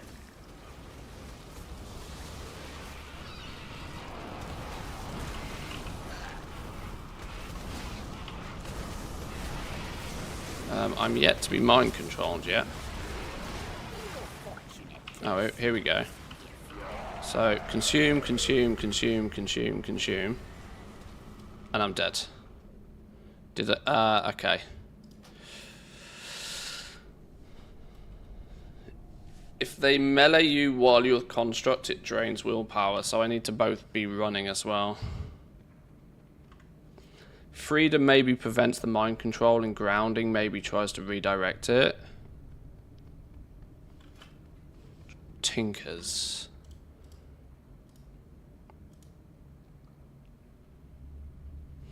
Reduces magic damage taken by 75% and redirects the next harmful spell targeting an ally within 40 yards of you. 3 seconds after taking magical damage or redirecting a spell, this effect will be suppressed for 20 seconds.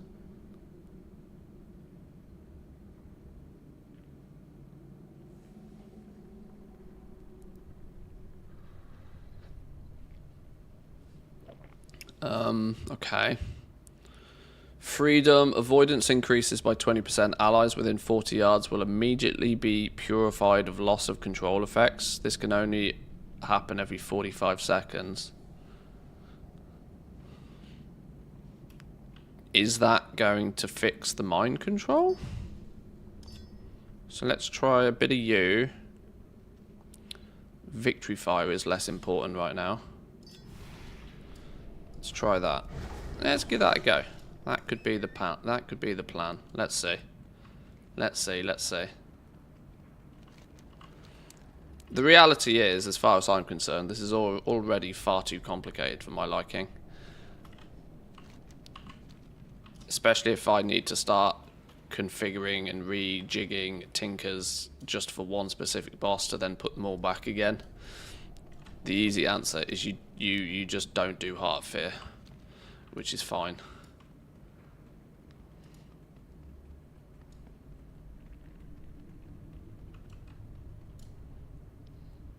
Ward went off last time, but only did 6 million health, which almost makes me feel like it's entirely pointless using. Haven't seen anybody solo Heart of Fear yet. None of the strats seem to work.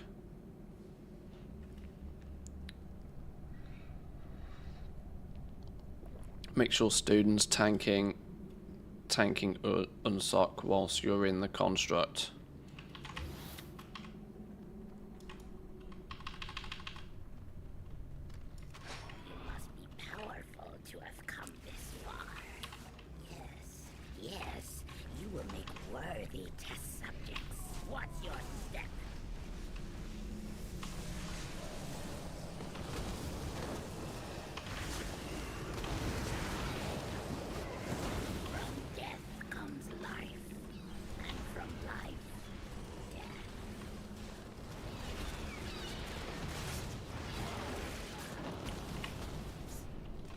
Right, come over here. Come over here. You must think yourself right. How little. No. Student, you have some of that. You have some of that. Student, do student things. Fuck me. Okay. Absorb, we're dead. Okay, we can't outrun this big dude either.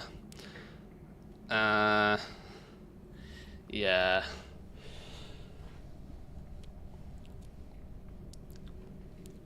Is reincarnation fast enough before the fight gets reset? Never use the gem, don't know if there's an animation. It's a good question. I'm going to be honest, I think this is just you must absolutely nuke the boss.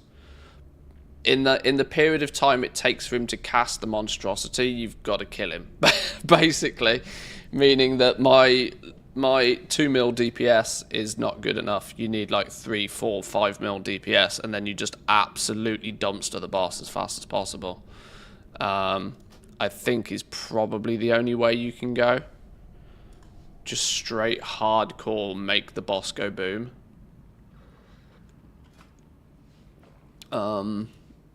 You just got to kill him before he summons his monstrosity, basically. So let's put Hailstorm, Meteor Storm. I don't know what I was using. What if we horrify them? I'm sure horrify doesn't work, does it? Because it's a boss. But would it inflict more fire damage? I don't know.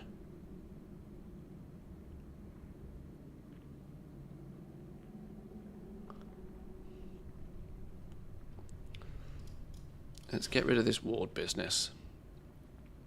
Anything else that might work?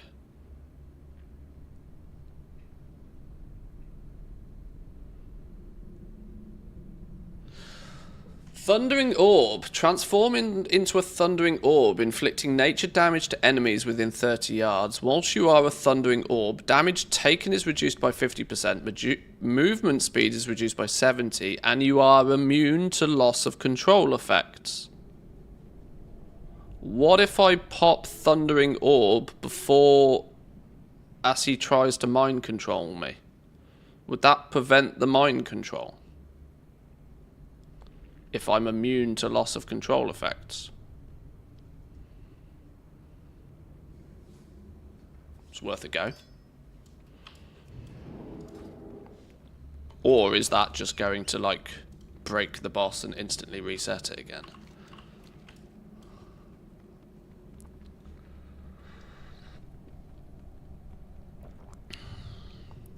Last night in Heroic we nuked the boss, but it stayed at 1 health points and just summoned the big guy anyway.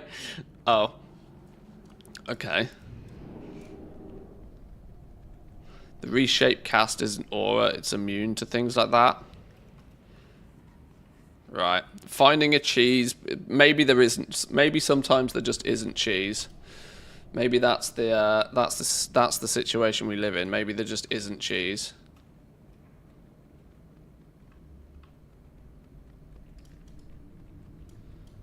Right, do we want, let's swap you out. Powerful to have come this far. Yes, yes, you will make worthy test subject. What's your step?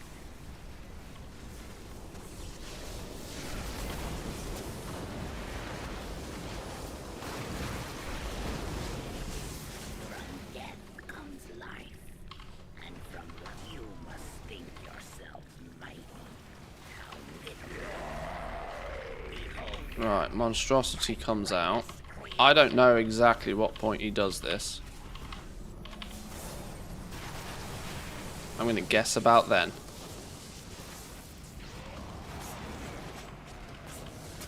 Well, he hasn't tried to mind control me yet. Oh, reshape. There was zero warning that reshape happens.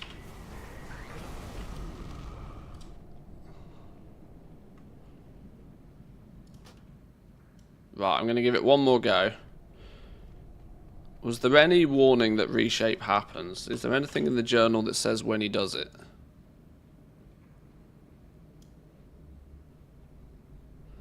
Unleashes a torrent of amber at a player, transforming the target into a misshapen mass of flowing amber that is hostile to all.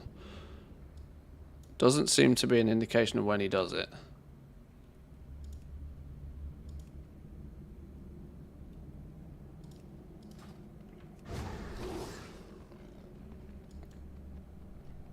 You have a second to cast it when you see him reshaping.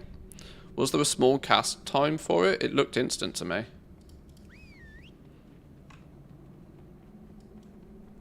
You have to get the ad down before the cast is finished.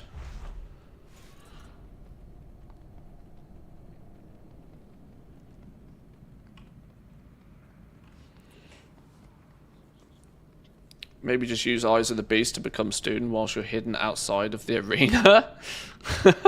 Maybe I just literally solo the boss with student. Yeah, maybe. Is the channel when he puts the yellow hose on you? Okay, so we have a second. I have a second. If I keep my eyes on it, we have a second. Let's give this a go. If Thundering Orb does it, that's GG. Assuming he doesn't instantly turn around and cast it again, because we'll only get one shot at this.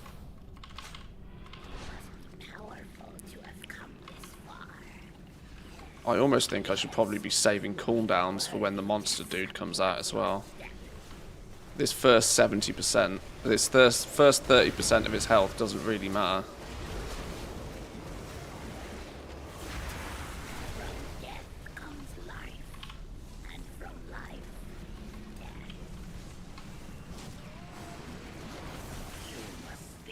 Other than in the time it takes him to get this big dude out, we can get another 5% off or something. Right.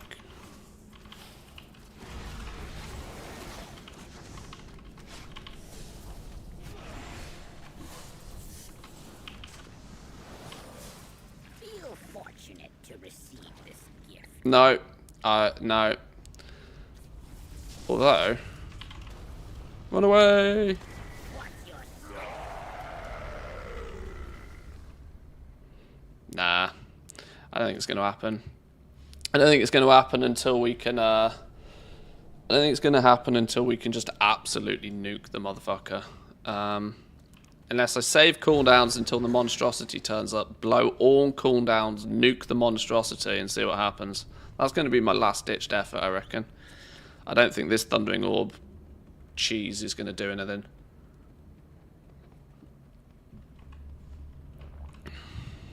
If we can just nuke the ad the monstrosity as fast as possible. That's probably the play. So we will, I promise I won't spend all day trying to kill this one boss. Kill the ad before the cast is finished, you should be good to go. Yeah, it gives me about a 4-second window. It doesn't give me a lot of time. It doesn't feel like a lot of time anyway.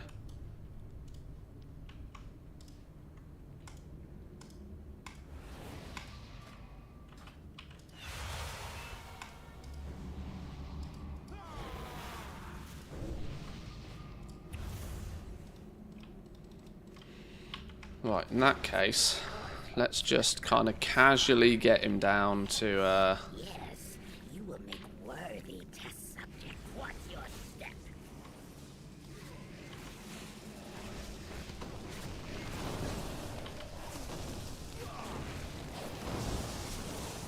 From death comes life, and from life, death.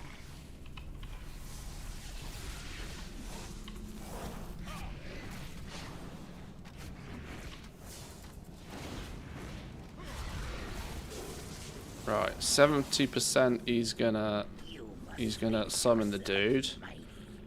How little Right, now let's go ham. creation. Feel fortunate to receive this gift. Nah, there is no way I'm gonna get that fella down quick enough. What's your step? Unless Student is able to just, like... Is Student... Why is this working?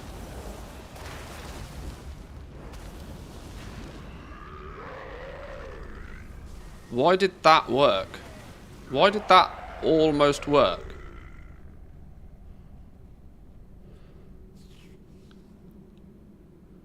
Why did that almost work?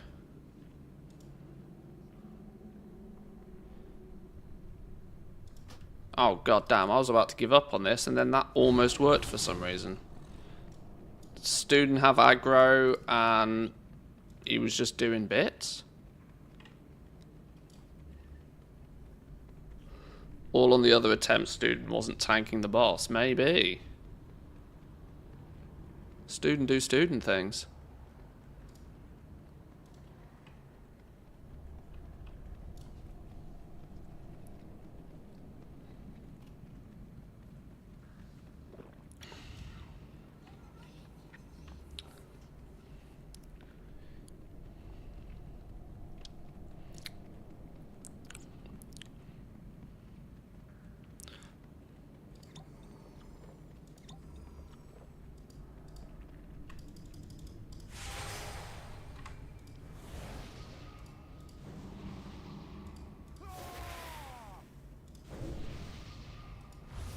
Right.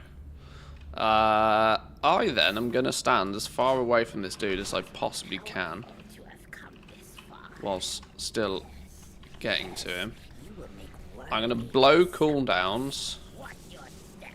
on the boss again, on the big dude when he comes out. That should hopefully get Student as much aggro as possible on him. From death comes life, and from life, I probably should have switched out this Thundering Orb, because this clearly isn't doing a thing. You must think yourself mighty. Right, student, go. Go, go, go, go, go, go, go, go. Behold now, my greatest creation.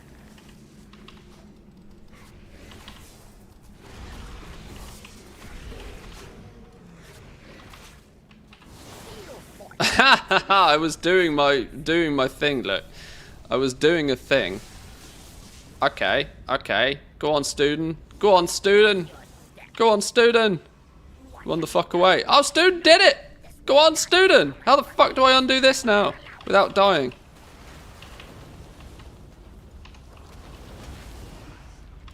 Suck up pool, suck up pool, suck up pool. Okay. Go melee, boss. Get fucked, boss. Okay.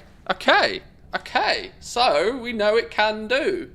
We know student has the balls. This is progress. Just press 1 on boss. Look. Look. I don't know what's going on here. We are learning on the job. Right, let's get rid of this Thundering Orb business, because you are fucking useless. Instead, maybe we go back to maximum big dick mode. Is there going to be anything else that's worthy? I don't know. What does this thing do? This thing does so much, I feel it should be useful all the time, somehow, possibly. Probably not.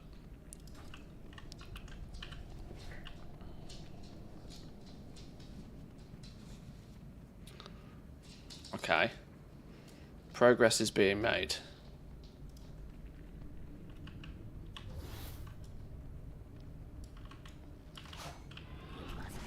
Oh, let's make sure that student actually has some aggro.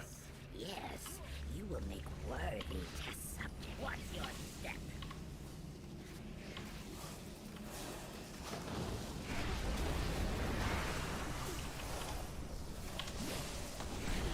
From death comes life, and from life. Right, 70% incoming.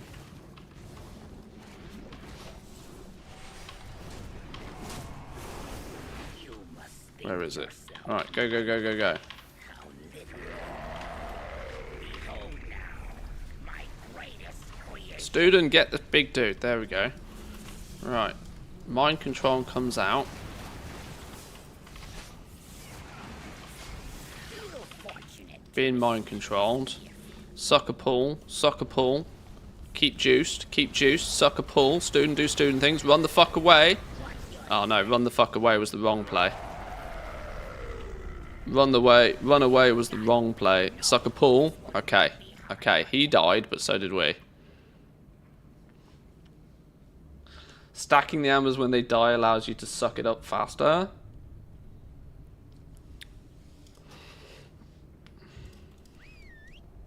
Right, we got this. We got this. That one was just a bit scuffed. Ripping aggro because of the proc tinkers? Maybe.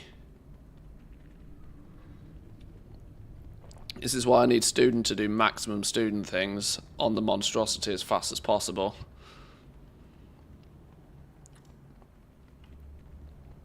How are you so OP that you can already solo raids? When you say already, this I've put 100 hours of play into this character. It is fully geared though. I've sweated this out far more than I should have done. Bit of misdirection. Bit of misdirection might help, but misdirection then drops the threat after as well.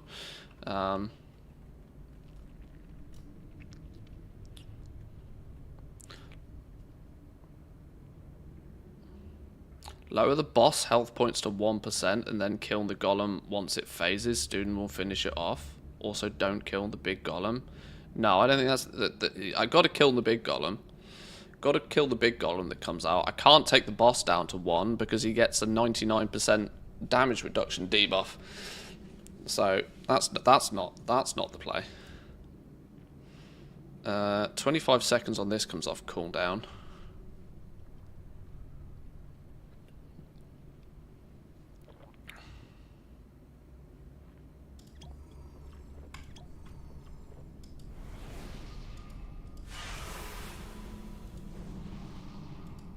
Yeah, if it was just nuke boss, I'd just nuke boss, but that's not an option.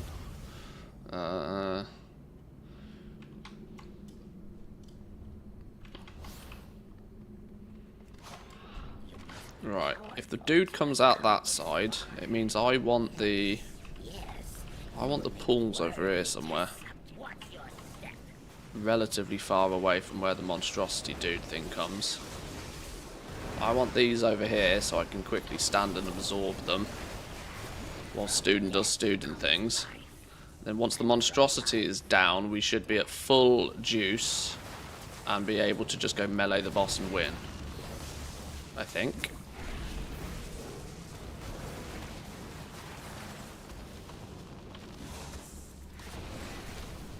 Right, 70%. Monstrosity's turning up now. Let's get student on it nice and fast.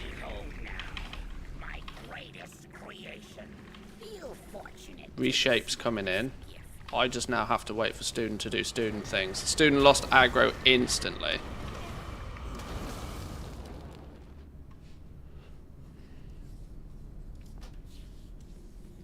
I need to be further away. I think my tinkers were ripping aggro back off before student could actually yeah, I think I just need to be further away from the situation so my tinkers aren't doing tinker things.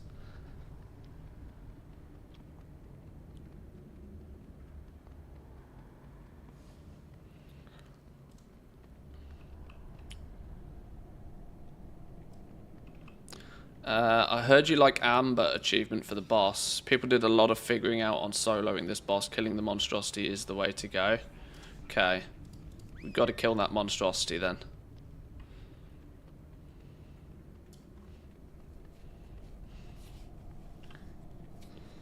When you get MC'd, go press 1 on the big ad. It will die in 1 hit.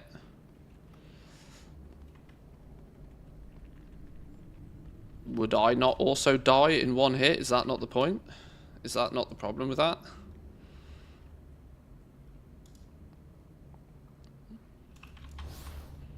Let's give that a go. It's easy to try. Oh, student needs to actually be doing aggro.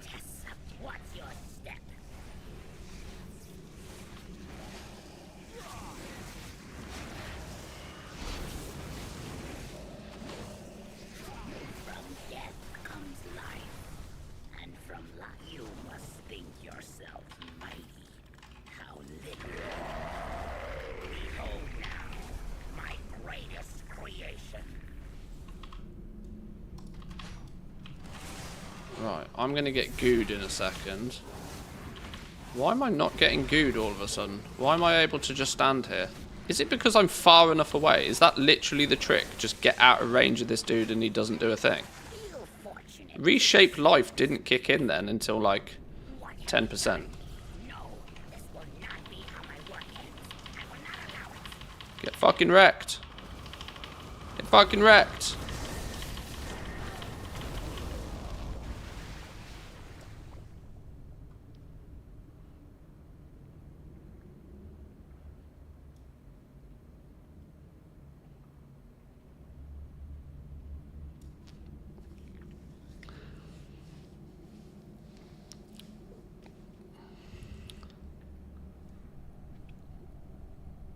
Wait for the buff to fall off. He still had his 99% damage reduction. Okay. Looks like too much work. Well, it looks like a lot of work. It's a lot of work until you figure out what the trick is. Once you then have the trick, you then just do it every time.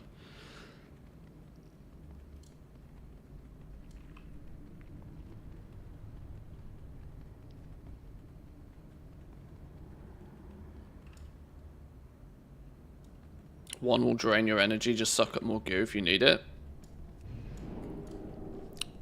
I think being out of range definitely slowed down the mind control for some reason. I'm not quite sure why that's a thing, but it was a thing. I had the big dude down to like 20% before I even got mind controlled then, which definitely helped. So the theory there is the same. We tank it over here. We get the big dude over here as well.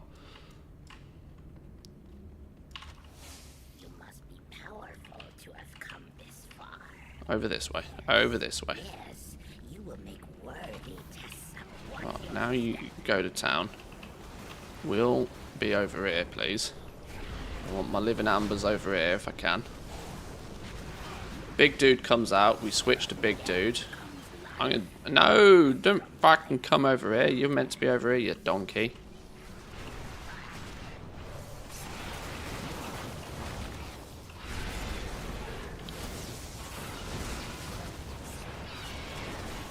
Okay, you're going to get distracted momentarily. I'll run away either way. Right, you're going to do a thing now.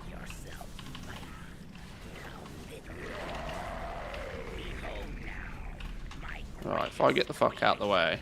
feel fortunate to receive this gift. No, it's all going horribly wrong this time. What's your step? Stay out the way, so then tinkers don't do tinker things. The dude is slowly dying. Equally so am I, but that's not really a problem as long as Student can still keep doing damage. Student's not doing enough damage. Student forgot how to do damage.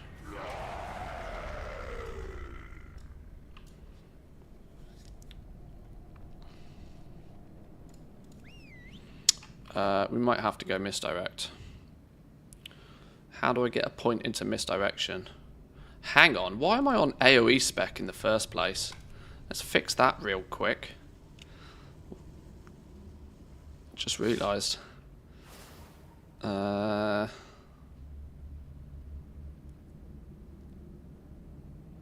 I take a point out there, put it in misdirection?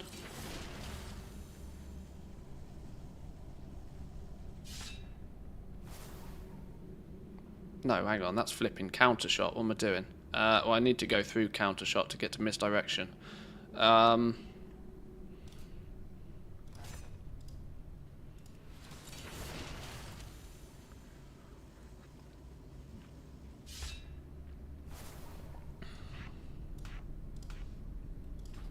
try that out for fun. Oh, do I have a point in Trailblazer? I did. I don't really need a point in Trailblazer, do I? Let's put that back in there.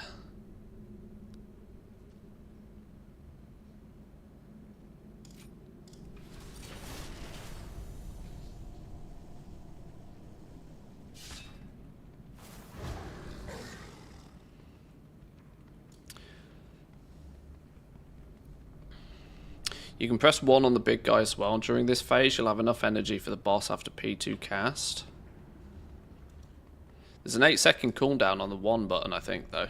Is that not going to get in the way? Let's try. Let's try.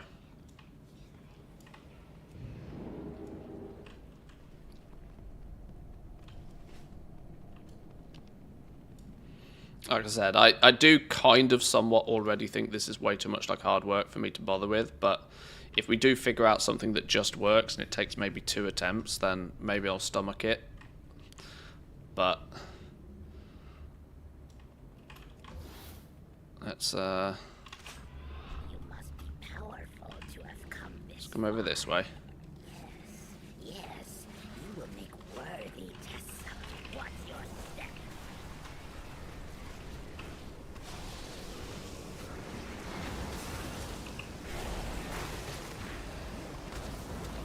From death comes life, and from life, I don't know why Student's not holding aggro in the first place. This dude seems to have a hard-on for me all the same. you must think yourself mighty.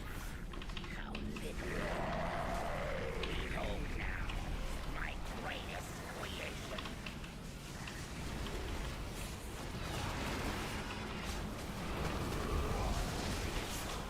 Feel fortunate to receive Okay. Now I'm being gooed. Okay, we one-shot that fella. how my work ends. Regoo. Regoo. Wait till his buff comes off. Bang. Bang. No, we still die. We still die.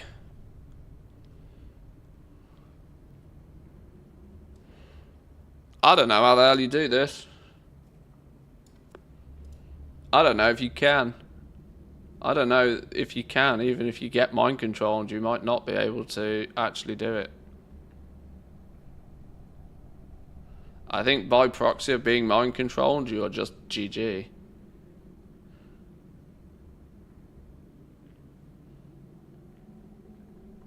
When you get mind controlled, either one, the big ad if he's up, or the boss if he has no damage reduction.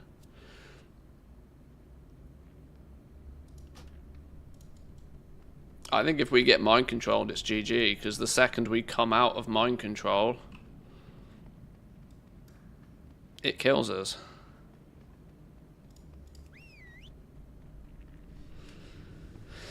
No, we've tried things like feigning death and stuff to prevent the mind control. There doesn't seem to be any way to actually prevent that mind control properly.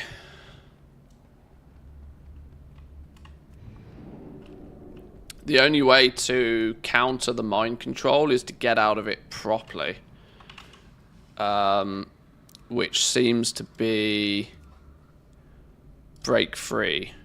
Once the physical form of the Amber Construct has been reduced to 20% of its maximum health, the player can break free with a great surge of will. The player will regain their natural form. This seems to be the only way we can get out of it. So I need to somehow reduce my own health whilst mind controlling down to 20% to get a button that allows me to pop out of it. So I kind of need Student to attack me.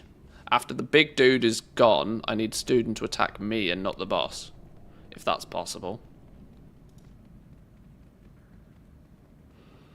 We can be mind controlled, we can one the big dude, get the big dude out of the way, then we need Student to attack us, to break me down to 20%.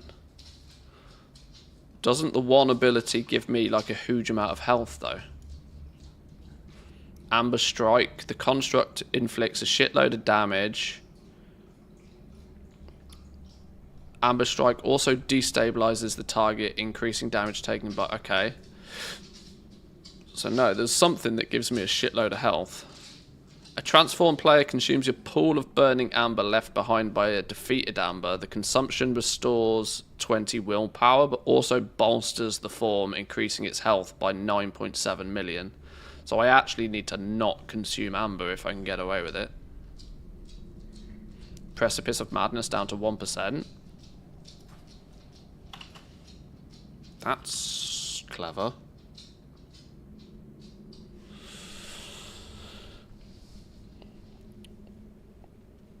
Reduces their health down to 10%.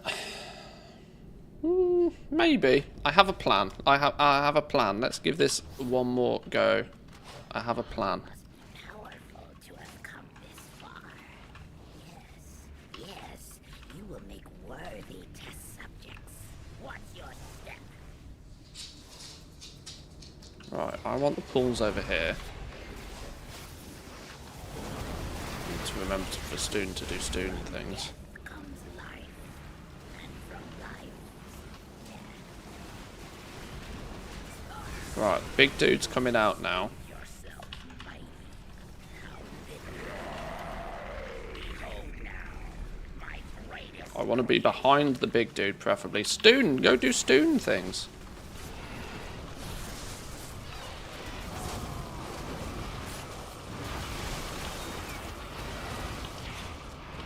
Little fortunate to me. What have you done?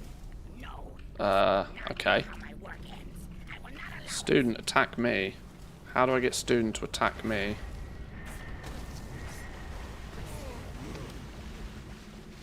I don't know. I think it's bust. I don't think it works. I'm happy to say fuck this. It's stupid.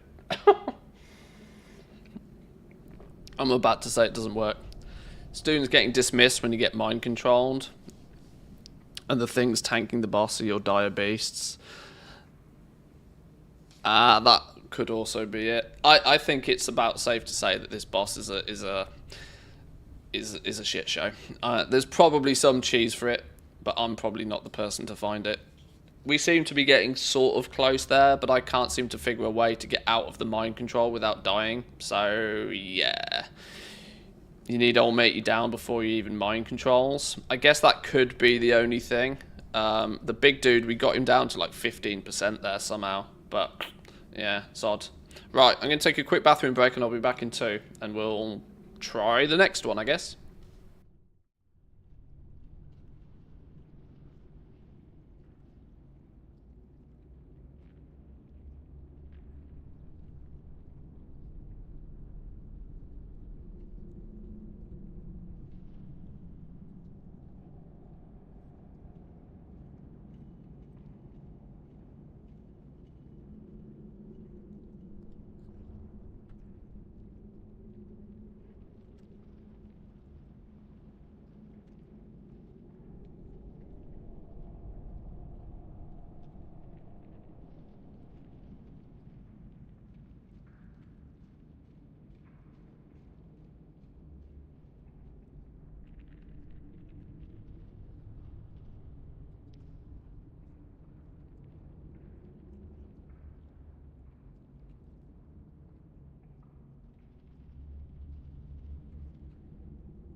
Alrighty, so we what do we do? Two of 6, 2 of 6, 2 of 4, 2 of 6. How many bosses are in this place? No, sorry, I lie. 4 of 6. We got 4 of 6 down. 4 of 6 is as far as we got here. 4 out of 6. Amber Shaper is a dick. Right. Okay.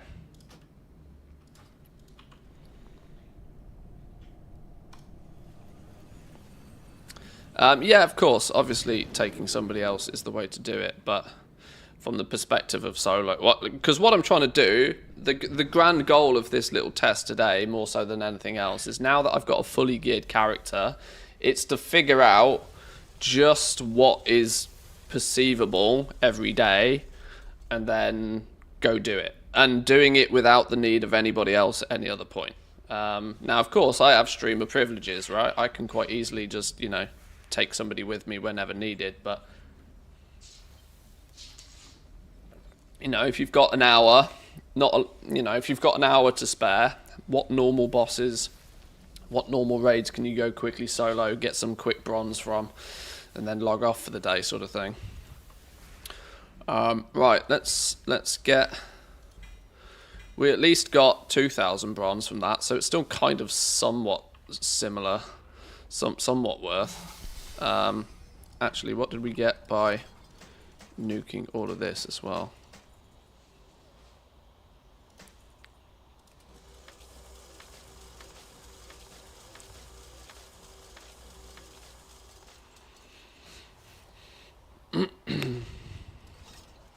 When you have a high item level, it's easy to get invites as well. Oh yeah, of course it is. Of course it is. But this is kind of one of those.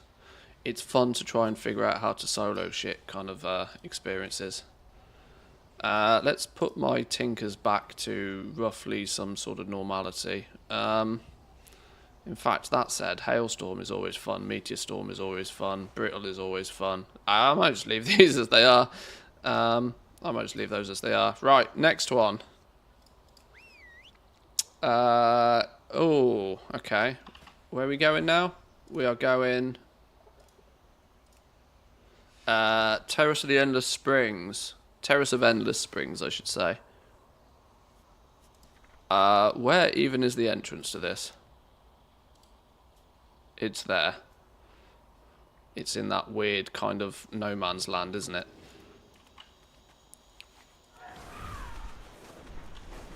It's in weird no man's land.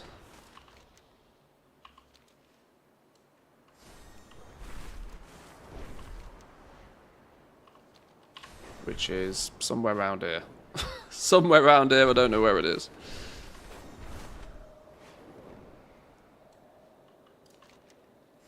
Why does it keep pinging me there? Around here somewhere. Is this it? This looks like it, doesn't it? There we go. Right, let's see how this one works. Let me make sure everything is put back to somewhat normal. Cold front and wildfire. Grounding we're not going to use for anything. Ward can go back in its spot.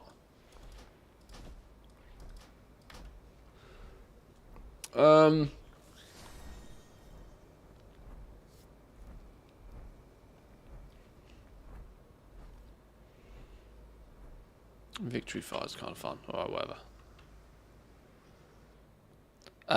Did I miss the kill or was it aborted mission? For now, it was aborted mission. I suspect that this is something that can be over... We probably can, once our main stat is higher from our cloak, we might be able to just blast it more. I also wasn't even using drums or anything on those pulls. So there probably is some room for movement still. But I'd had enough testing that one. There's plenty of other bosses to go test. Right. Protectors. Toulon, Lei Shi, and Shah of Fear. Let's see how we do these. See how we fare.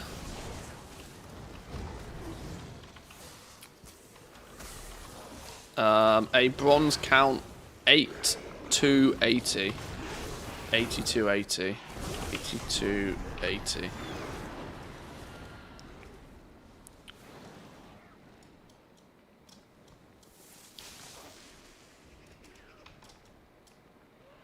Flipping fear.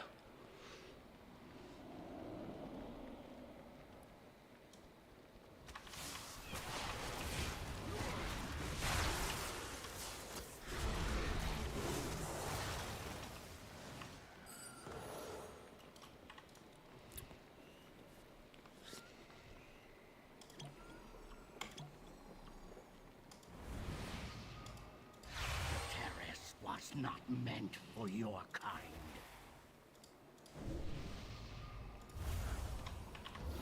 The endless waters will cleanse you from this place.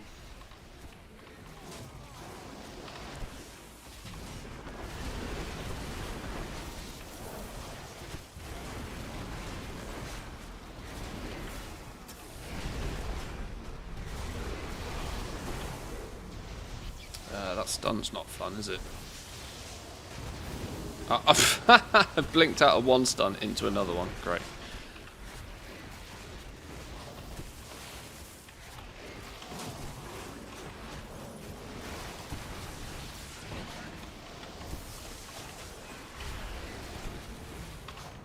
Am I meant to be killing one of these particularly first? I probably am, aren't I?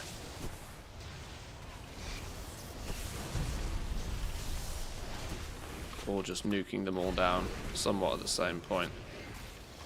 Another example of the fact I don't really know what these bosses do. As it's been so easy to just nuke shit until this point that I've not really ever noticed what's going on. Right, they're getting a heal somehow. Where's this coming from? 5% every 3 seconds from cleansing waters. Who's doing cleansing waters?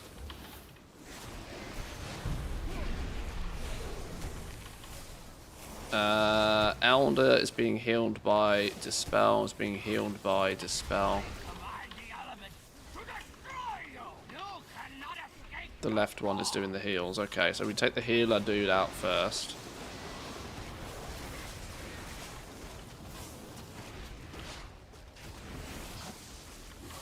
Good training mode, honestly, to figure out what the flipping are you doing. Caster dude probably got to go second, right? Because of this stupid stun business.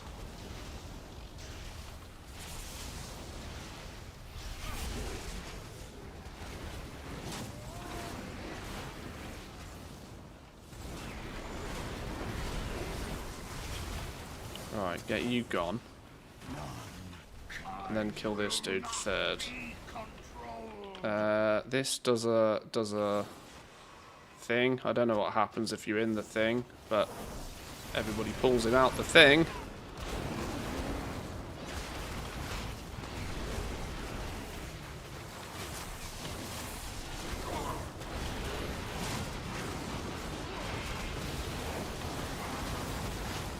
Okay, so this one is simply a kill priority, but is not a problem either way.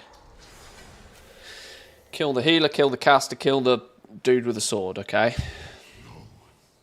Today I learn. I must resist. I shall not fear. Actually, I'm going to put a little summon on screen here before we... Where's my...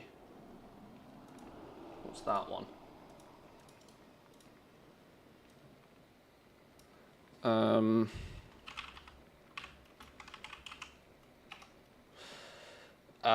Right, Mogashon Vaults. How many bosses are in Mogashon Vaults? 6? 6 out of 6. Heart of Fear, we are 4 out of 6.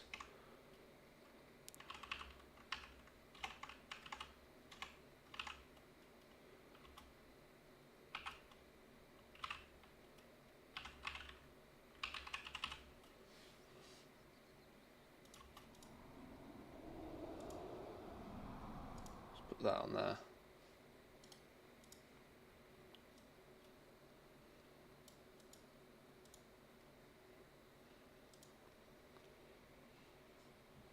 Right. Right, let's just blast it. Let's see what happens. Sunbeam. I've still not figured out what the hell Sunbeam does. Do I care? Let's find out. Probably don't.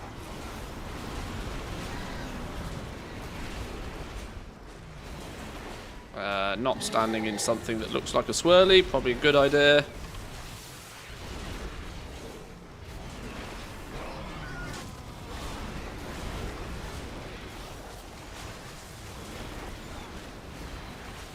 Don't stand in swirly.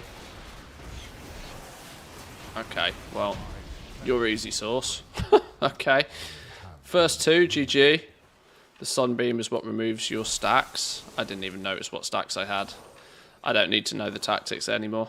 Maybe it's worthwhile for heroics, but at this moment, don't need anything. We're good.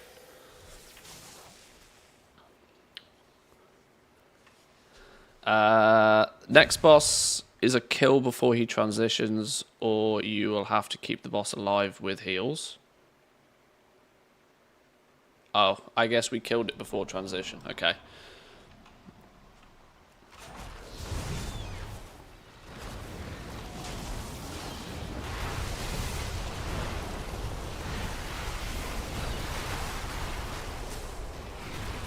I mean, the ultimate plan is to do all of these on heroic. That would be really cool, wouldn't it?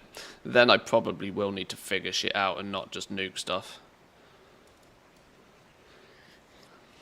But if we can clarify that normal modes are mostly patchwork fights, that's cool. 500 bronze a boss, plus trash.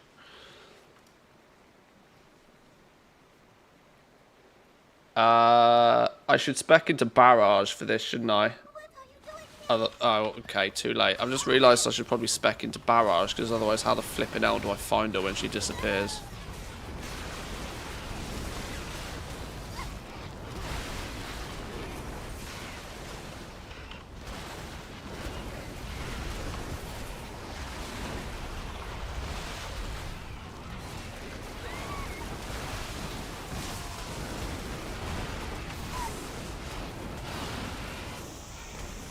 Frost damage increased. Don't think I care about that too much.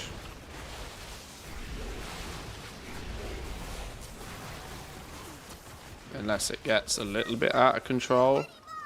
It should pass now with her hiding. How do I find her?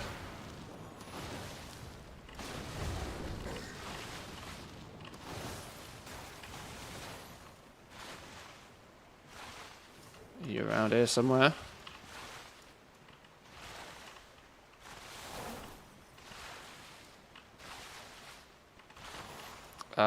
How do I find the son of a bitch? Oh, you magically turned up. Right, that debuff I clearly do care about. Maybe I do care about. Okay. I still think specking into barrage, maybe. If you see a white splash, that is it.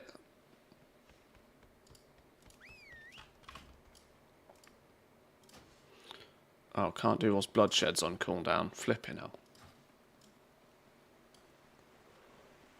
Alright, we wait 30 seconds on that one then. Relax, relax, relax, relax, relax. Well, if we're waiting 30 seconds, at least let me try and figure out what's going on here. Hide from players. Players cannot target her whilst hiding, but area of effects, attacks, and spells can still hit her. Lacey reveals herself after players strike her enough times. That's just an easy barrage business, isn't it?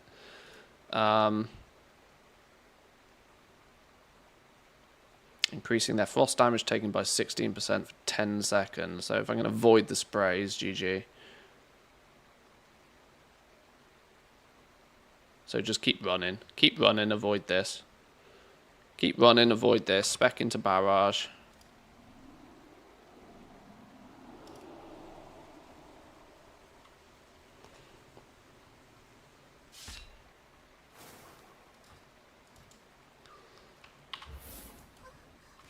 What are you doing here? Go away!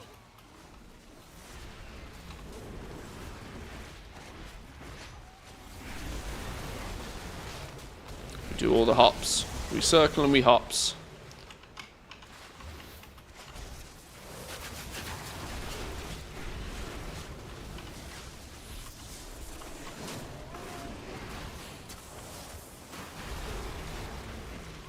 We get dizzy at the same time. Oh, what? Student died? Hello? Maybe Student was taking all the sprays.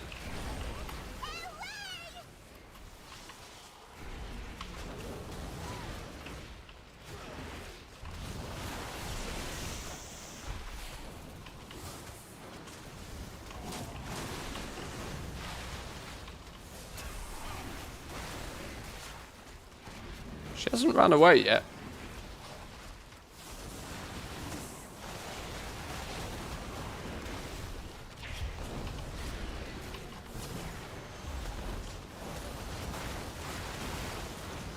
Are you dizzy yet, boys and girls? I'm getting dizzy. Down she goes. Okay. Was I? It was so cloudy.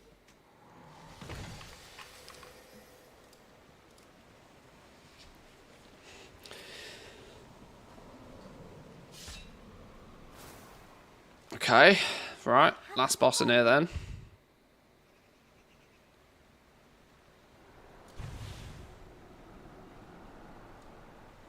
Come on, chop chop. I have to make the water not cloudy anymore. Will you help? Will I help? I'm already up here trying to help. Speedy, speedy now.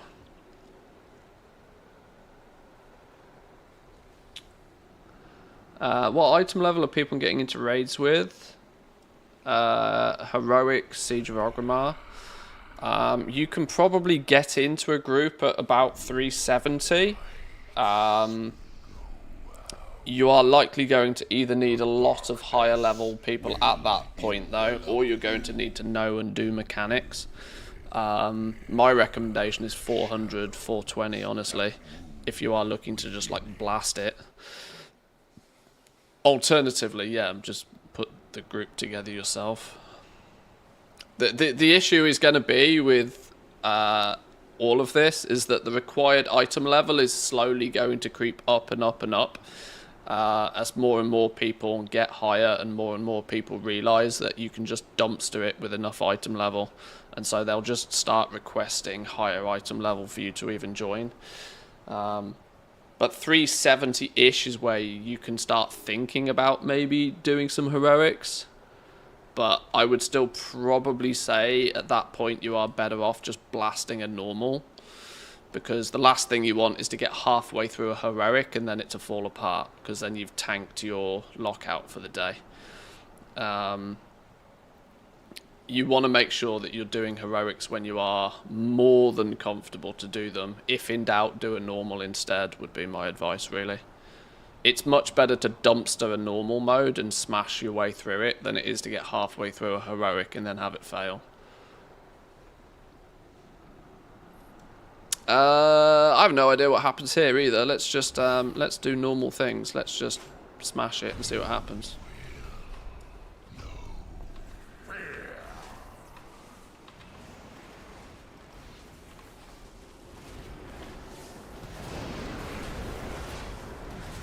I know we have different phases on heroic, but on normal this is just a tank and spank mostly, right, surely?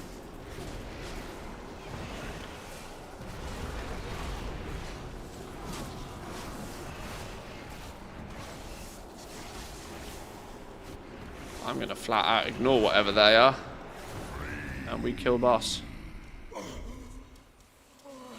Okay, well that's easy enough.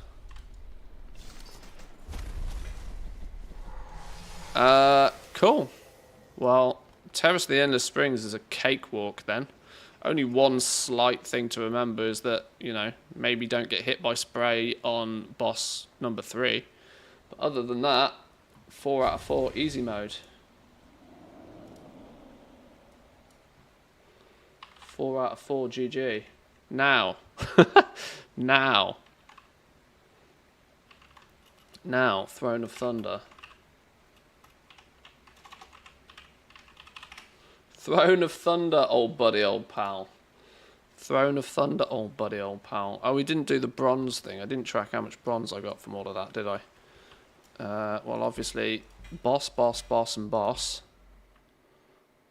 Boss, boss, boss, and boss, plus then nuking any 1, 2, 3, 4, 5, 6, 7, 8 random bits and pieces we got. Admittedly, this is a little bit RNG. But I started with, what do I have now? 10,794.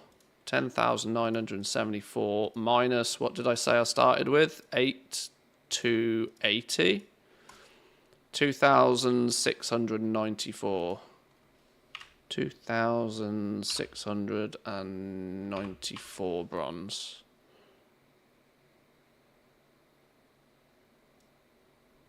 Oh, hang on. 2694.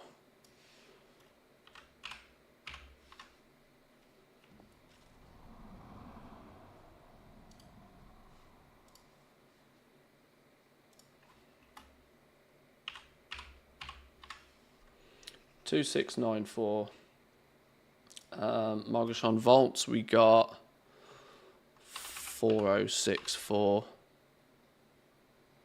I didn't actually track Heart of Fear, did I? Because we didn't complete it. Oops. Maybe I should have done that.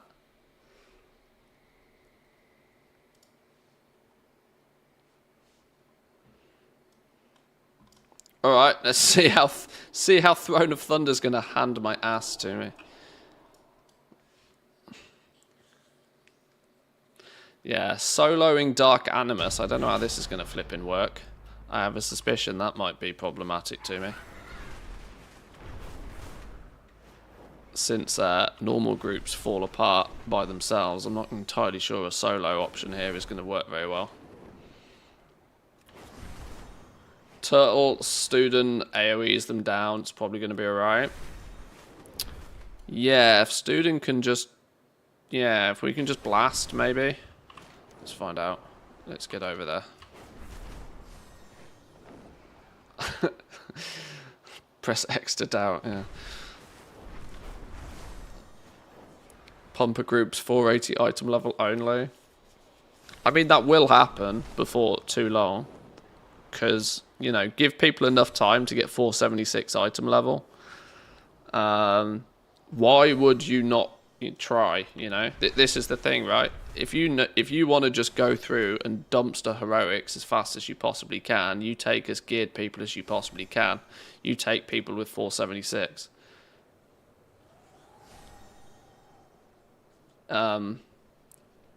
In sometime in the future, you will see people that will want max geared characters only to do runs. This is why you kind of, if you are going to use raids as a way to farm bronze on the daily, you kind of need to push for it as quick as you can, because otherwise there's no other way to put this nicely. You will just be behind,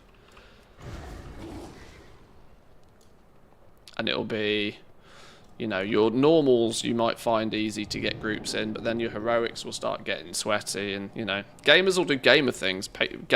Everybody wants the path of least resistance, and quite rightly so.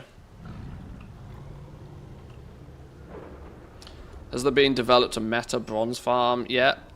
Leveling alts to 70 is probably, now of course that doesn't get all of your bronze on one single character, but for the purpose of collectibles, level alts to 70 is the GG bronze farm if you're after collectibles. If you want it all on one character for the purpose of gearing up,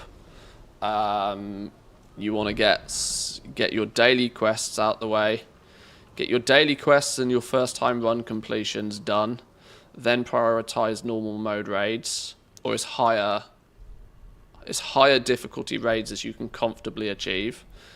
The big word to take from that is comfortably achieve.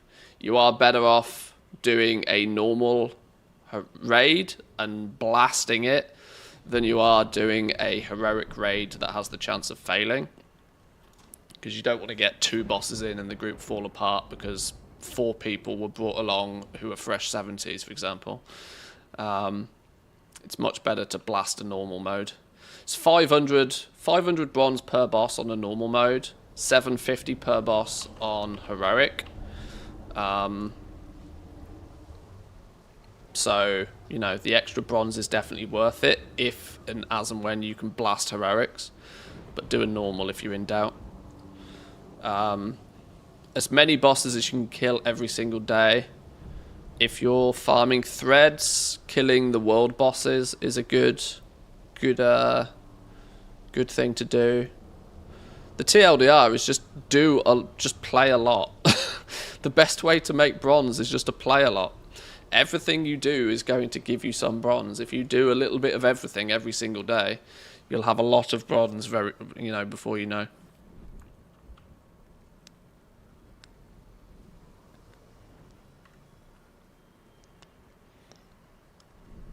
Alright, let's see how this works then. This is either going to go swimmingly or it will be an absolute shit show. Let's take a note of the bronze actually before we start. We are at 10,794. 10,794 is our starting point. 10,794, right.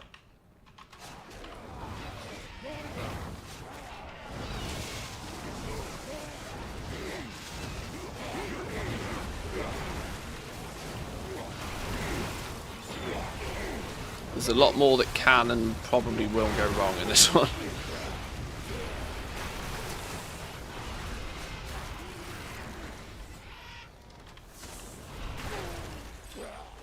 The fun thing is if we can figure out how to solo this one all the way through, that presents a really good opportunity for boosting other people through as well. Because there will be some people that just get hard locked on Throne of Thunder. Hard locked by the fact that there's 2 bosses in here that are pug killers. And will be the thing that will prevent some people getting their necklace. Panda King, give me power. Come, I'll show you. Sell runs, get back into the goal making. Yeah, sell my normal mode lockouts.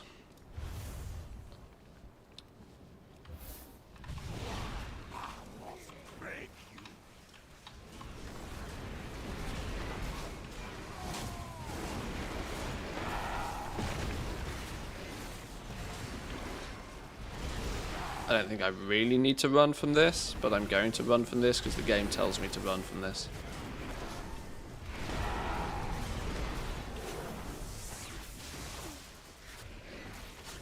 And it's a good opportunity to get dizzy again.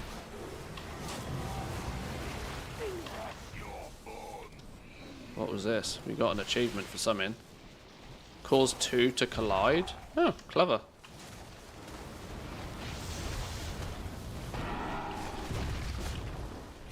Out of curiosity, since this seems to be going swimmingly, what happens if we let it hit us? Absolutely fucking nothing. Okay.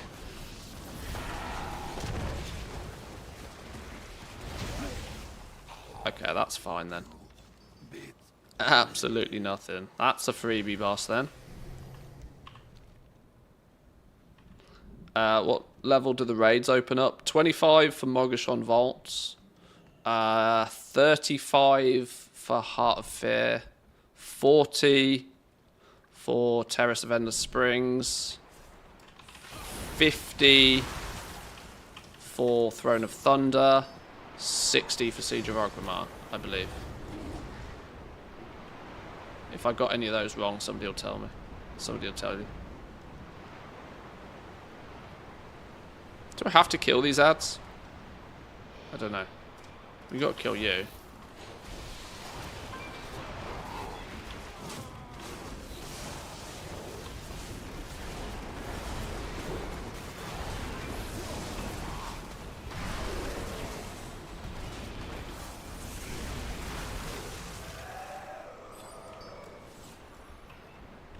Do we have to kill these?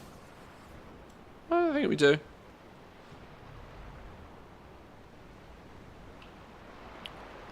If we don't have to kill them, why does everybody pull them? That makes me think we do need to kill them.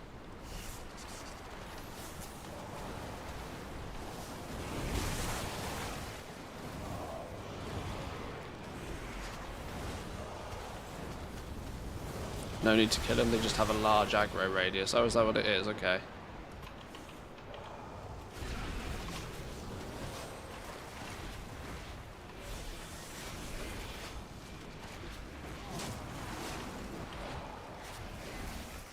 Snakes.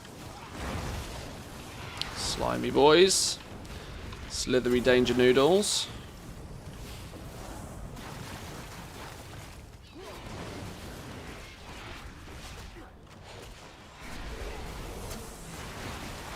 Hard to ignore the mobs that are killing the raid, I suppose.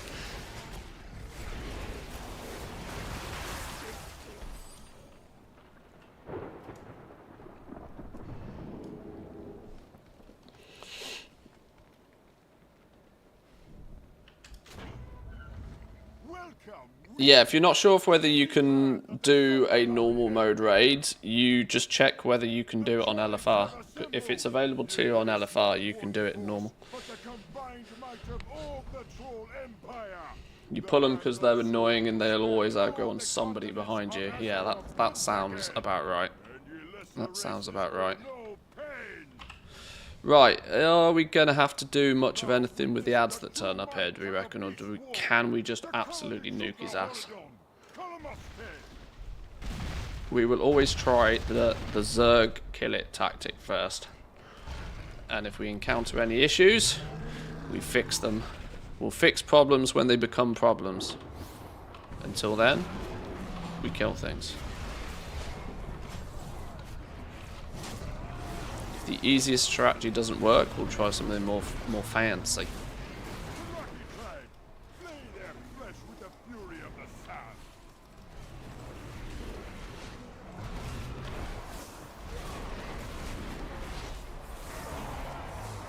That includes ignoring things like ads, just nuke boss.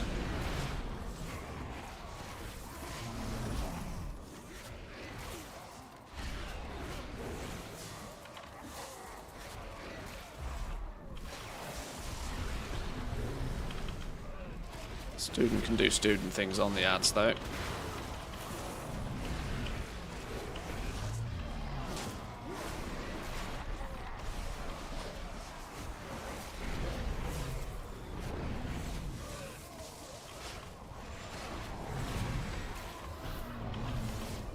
I don't like the sound of stone gaze.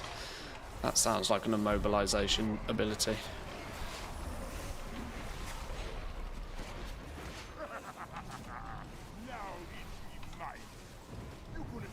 Do we have to do anything with this war god, do we reckon? Doesn't he cast a heal at some point?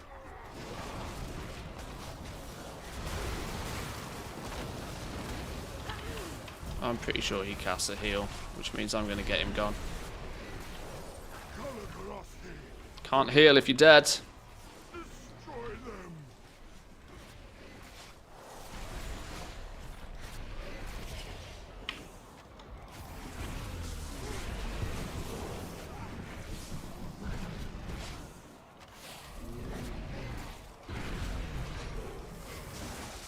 Okay, not the fastest boss, but he goes down. Not the fastest, but he's dead. Dead is dead, right? We'll take dead.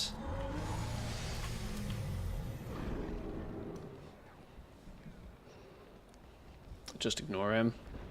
That'll do.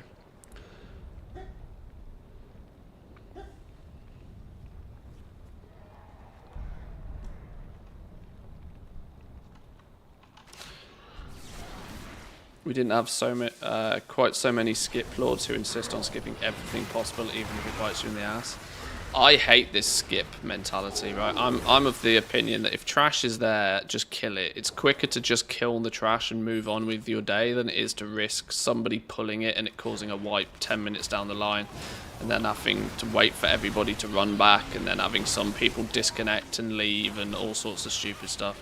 This quit culture, skip culture, not a fan. Much prefer to just kill things, you know. It's only trash. It shouldn't take more than a few seconds to kill through trash in most cases. Skipping it is rarely worth it, in my opinion. This is normal mode, I should point out. We're starting off with normal modes. We will obviously increase the difficulty where possible, but we're now setting a baseline.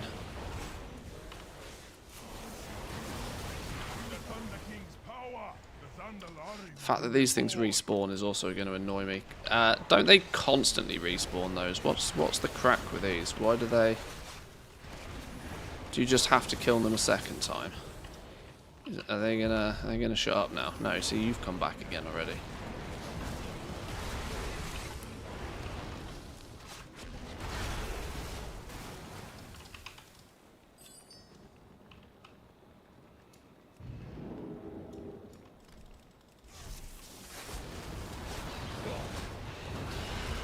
What are the 4-digit numbers next to the road? Yeah, that was the amount of bronze we got from clearing it. Just to try and keep track. Unfortunately, I kind of didn't keep track of Heart of Fear because we didn't complete it. But the first 4 bosses at 500 bronze apiece is at least 2,000. At least 2,000 bronze. Give plus or minus a bit of trash. The numbers are going to be pretty much a multiple of 500 of how many bosses we kill, but because of the amount of trash you pick up and stuff like that, it's worth taking that into account as well, sort of, maybe. For science.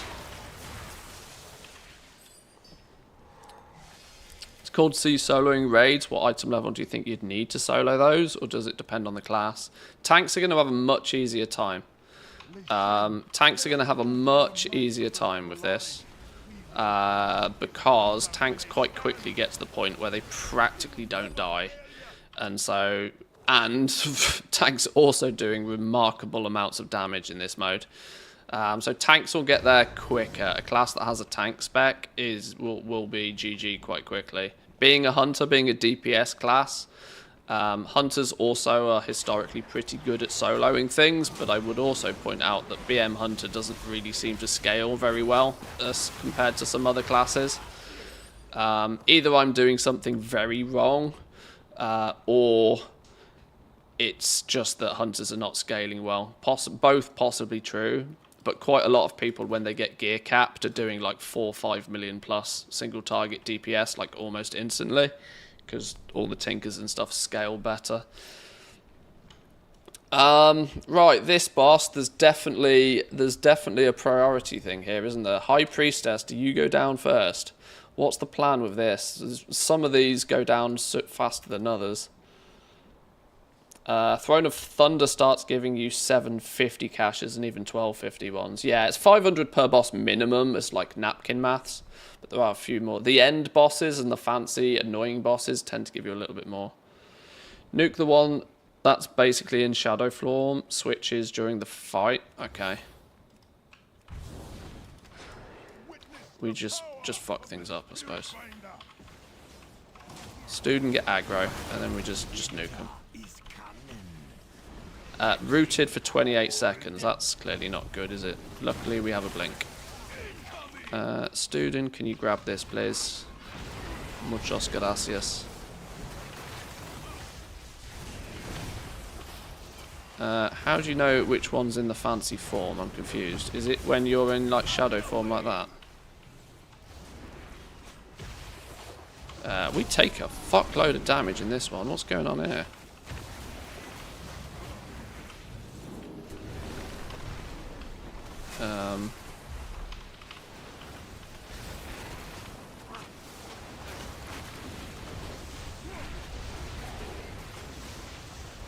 Right, I might need to employ some tactics on this one.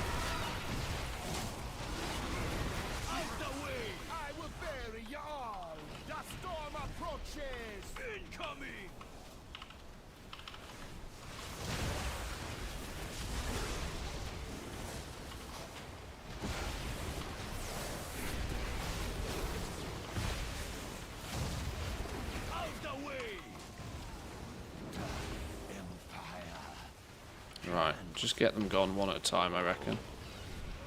Where did those other fellas come from? That frost damage is meant to share with a group. Okay. Okay. Yeah, that's not happening here, is it? Scuffed, but it worked. I think I just need to figure that one out a little bit more, but the point still stands as that's easily doable. Once again, another easily doable situation.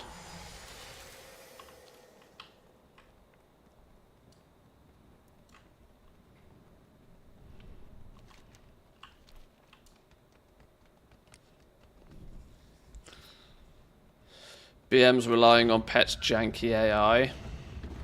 Janky AI and also the fact that a lot of the tinkers are not really benefiting our pets all that much.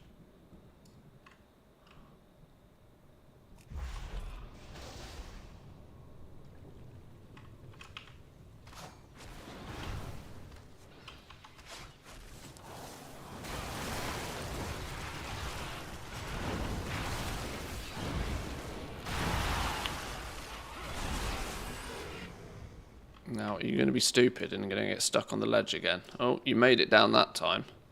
You make it down here? Oh, you do make it down now.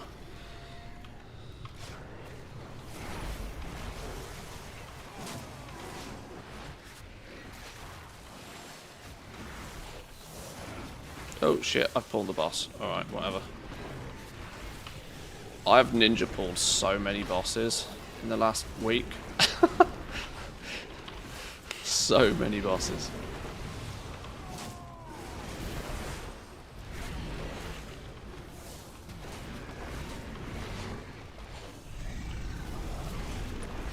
Student taking so much damage here. He shouldn't be taking damage. Do we need to do turtly things here? What do we reckon? Do we need to do turtle things?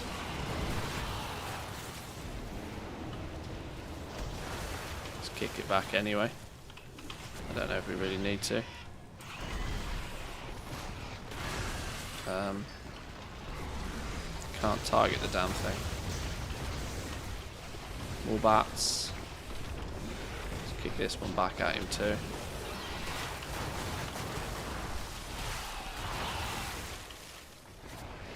Not sure we need to do that, but every little helps.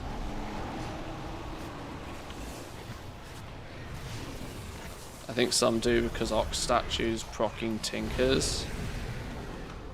Oh, wow, he definitely died quickly at the end there.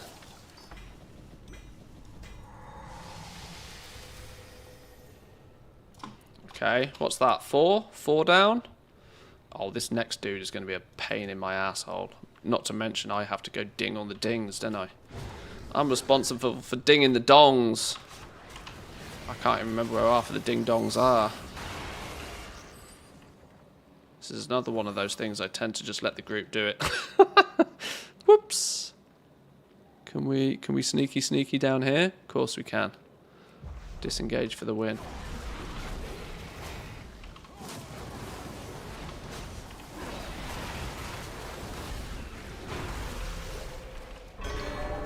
Dong. How many more dongs are there?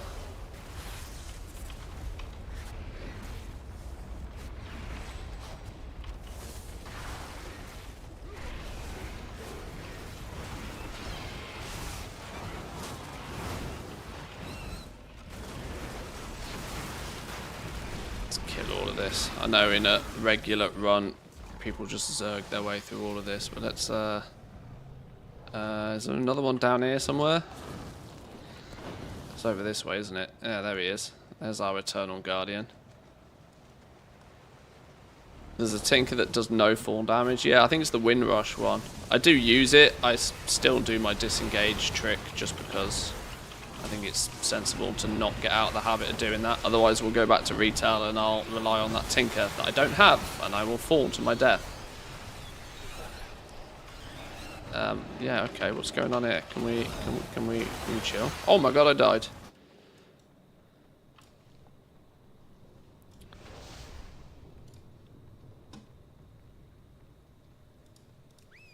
Died on trash. How embarrassing. Nobody saw that, right? Yeah, it's where is it? It's this one. Yeah, Windweaver, I think. You have immunity to fall damage.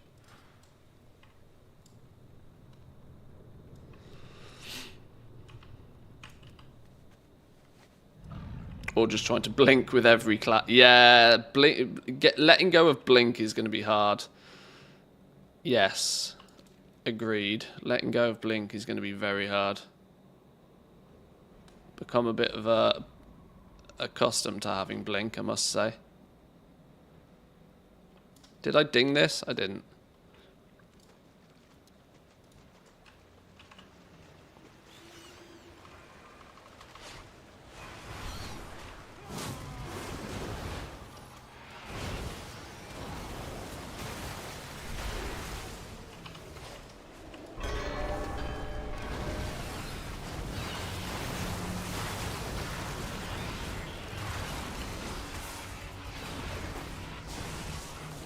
Okay, it's that choking mists thing I need to not get hit by.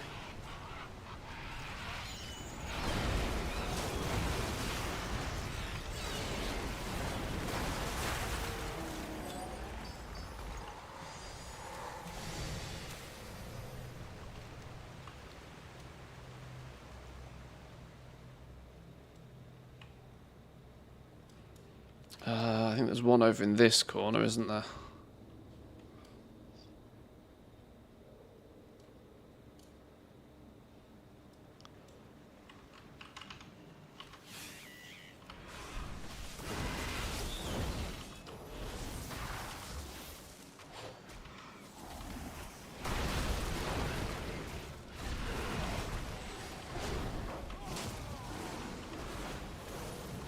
Oh, I can't ding the dong if I'm silenced.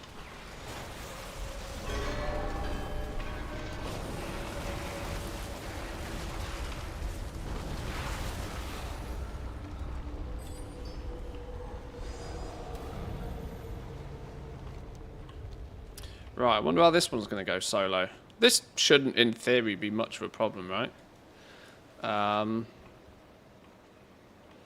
Just nuke one and ignore the other, I guess. Rinse and repeat until dead. Let's go with that as a theory.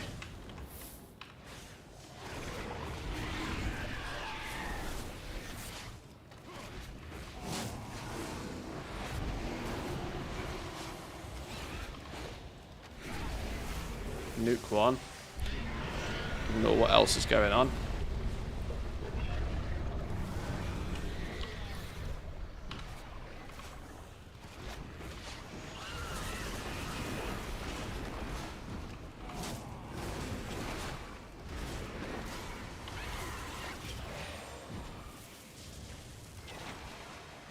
So far, so good.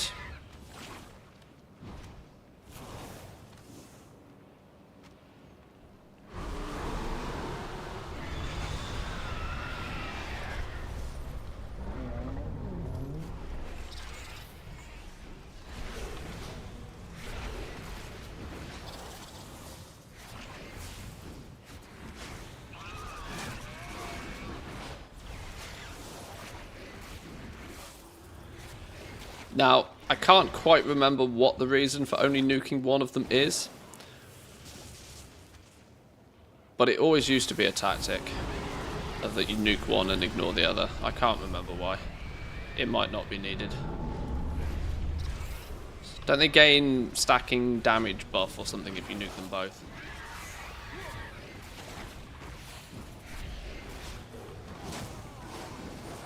Or maybe I'm remembering some old school LFR cheese tactic or something that isn't actually real.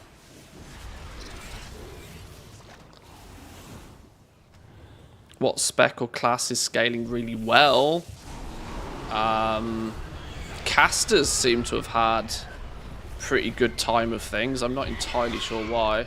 I've seen a fair few priests doing absolutely wild things. I don't necessarily know why. Warlocks seem to be doing some pretty good stuff. Demon Hunters are off the flipping charts right now. It's difficult because every time you see a class, like until everybody gets max level, there's too many variables at play half the time to really say which classes and specs are doing well. Because every 10 item levels more is that doubles somebody else's damage, you know. The reality is most people should be able to just nuke everything eventually.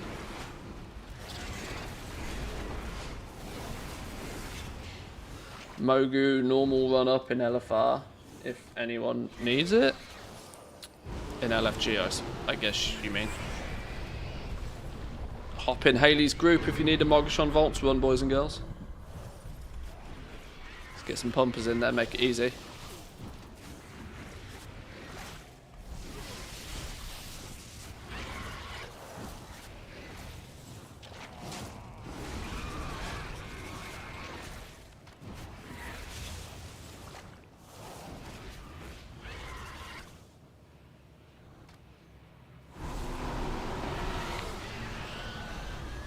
And it's dead. Okay, so that one's actually easy. Just kill it, make it go down. Get it gone. So how many bosses is that so far? 1, 2, 3, 4, 5 down. Who've we got now? G-Kun next. I mean, that's a tank and spank in most groups.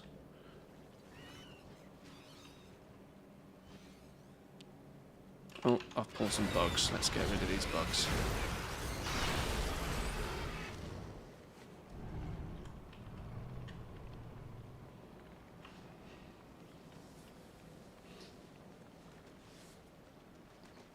Takes damage when you nuke one head down. Doesn't take double damage even if you kill both at the same time.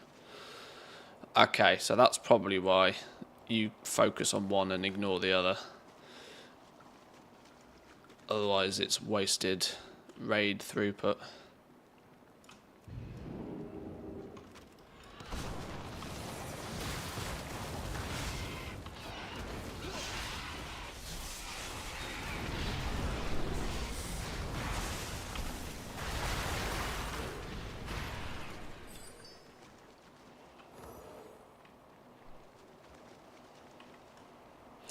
Right, let's not touch a snail. Step away from the slimy boy.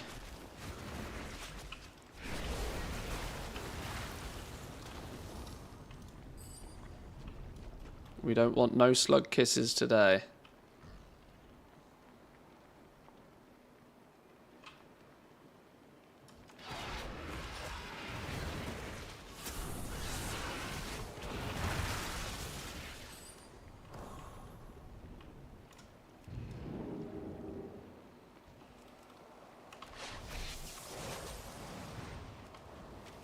How do we even get to those?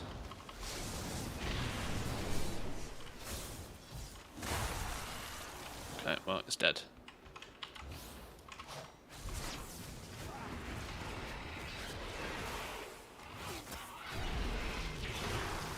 It's already a strong consideration that this isn't actually any faster in any way, shape or form than running this with a group.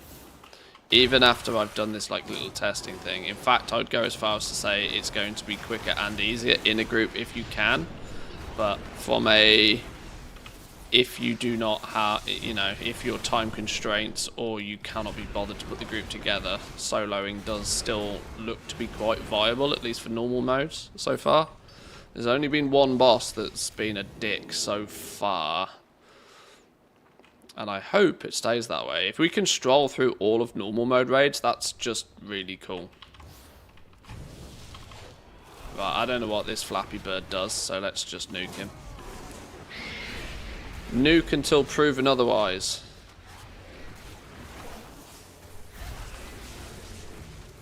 We will pay attention to mechanics if we fail to them. Sound wave at the enemies. What does the sound wave do? Apparently nothing. Kill it again.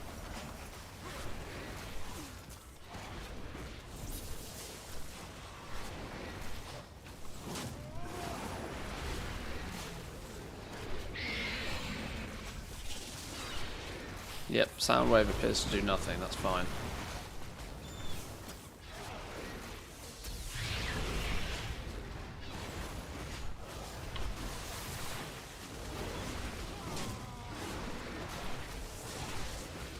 I can probably even stand in goo. What does goo do?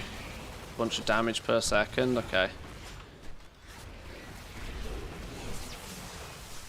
Okay, so you're a tank and spank.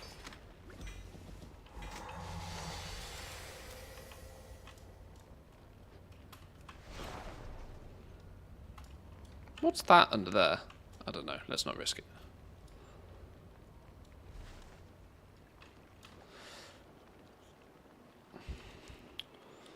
Watch a time-appropriate guide for this. Absolute banger of a boss.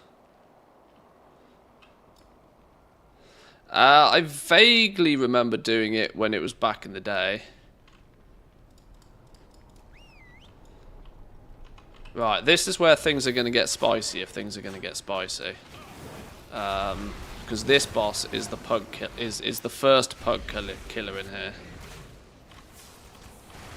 This is where nuking it might...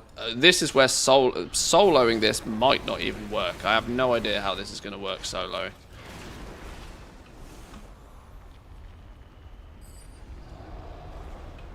Which vendor sells the rings and necks for alts? Good question. Whichever... there's one in each of the bazaar areas. I just can't remember which one it is.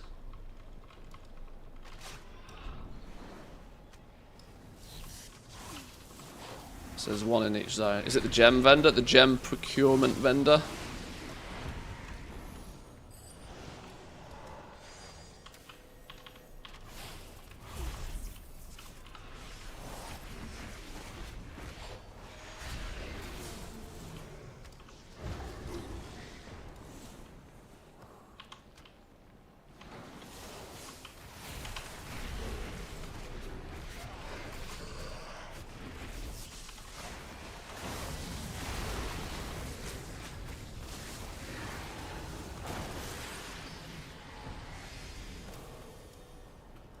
Right, where's the boss at then? Hello, boss? Oh, there you are. There you are. Right. Time to... what do we got to do? We got to do 270 million damage as fast as we can. Let's, like we do with everything, let's just go and see what happens.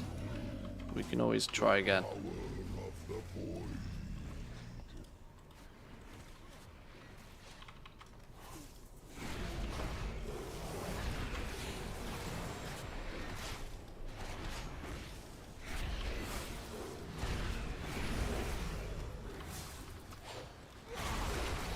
Alright, don't stand in goo. That's stage one.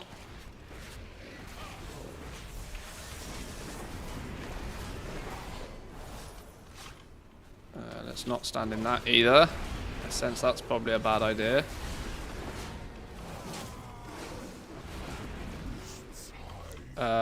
Use the cone to find frogs. Can we not just keep fucking him up? It seems to be that who cares, just keep nuking him. Until proven otherwise, I'm going to keep nuking him. Stand still and just nuke him. What's the downside of doing that? There isn't any so far. Apart from lots of debuffs. Can we just out debuff it? Okay. Cool. Very glad that that's just a nuke it fight. Very glad that's just a nuke it fight. That was one of only 2 problems I expected to have in here.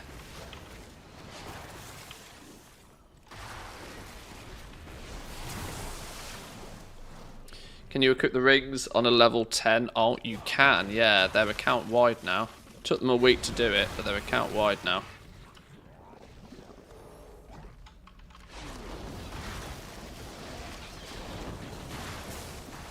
Once you've earned the achievement once, it's account wide.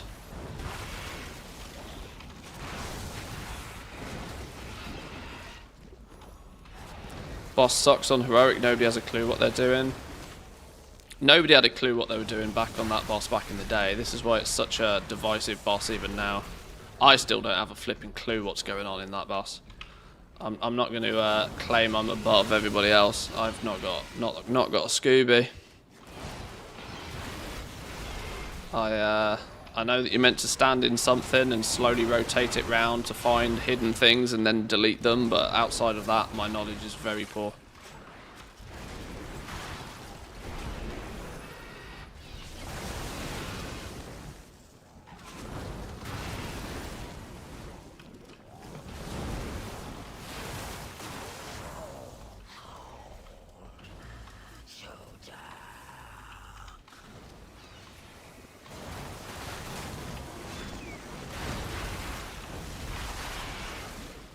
Alright, where's he gone? Hello? Where you at? Oh, there you are. Your flesh, yes. So worth it. Give it to us. Right, you've not got much more health than the last dude, so once again, just nuke it. Let's see what happens if we just nuke it. Okay, he's not being nuked. Why is he not being nuked? Damage taken from non-fully mutated players reduced by 35%. What's a non-mutated player mean? Is that a stand? What's okay? Just kill some shit, see what happens.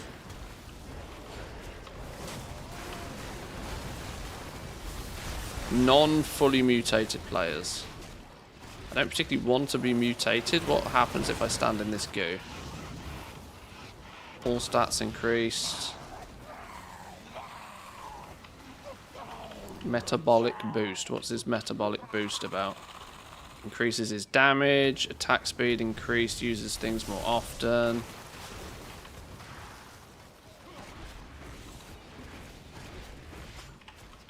Is this just a DPS race? I need to just DPS him faster than he DPSs me. Or student in this case.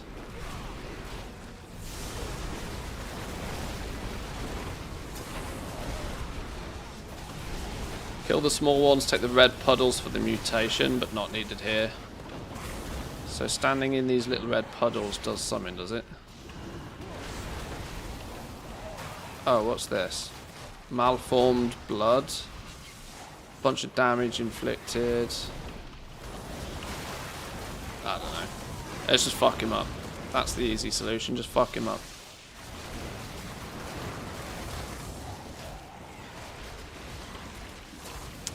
Do you think I should keep my Dragonflight mats or sell them ASAP or wait for the War Within pre-patch? You ain't never going to get a better price than selling them today.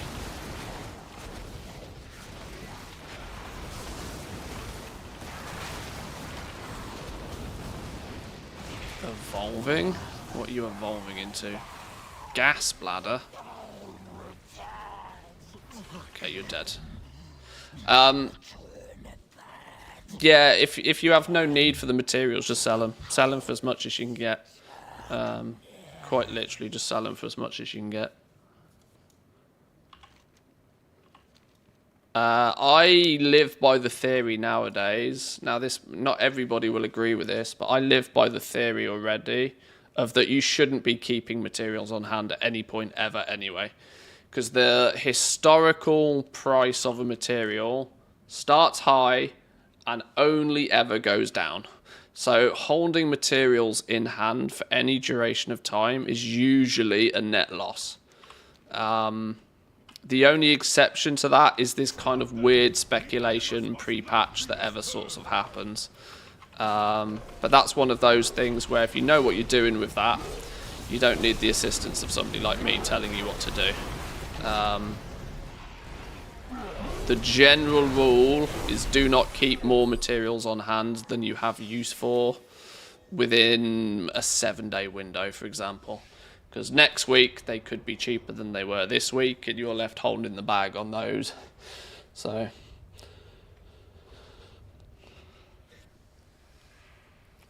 since the auction house is region wide now, somebody will provide them if you need them later. You're not going to be you're not competing with bots farming them anyway. Yeah, this is kind of my main concept, right? Back in like even as early as Shadowlands, right? There was some logic to say buy materials and hold them so you have them when you need them, because they might not always be available, maybe not in the quantities you need them on the auction house. Region wide, the mats are always there. They're not running out. They're not going anywhere. You can pretty safely just use the auction house as kind of like a big storage. Like, you know, gold is your currency. Buy materials when you need them. Sell any spare materials you have on the auction house. I don't really think the game works in a way that makes it beneficial to stockpile a bunch of stuff really anymore. Not unless you are doing things at serious scale, and like I said, if you're doing it at a big enough scale, you probably don't need the advice from me anyway. Because you probably should have a good idea of what you're doing by that point. Right, how the flipping hell are we going to do this solo? How the flipping hell do we do this solo? Shit's going to go boom real fast. Shit's going to go boom real fast. This is a turtle nuke job, surely. Send pet, hope for best. Yeah, I can't see any other way of doing this than just blasting and hoping.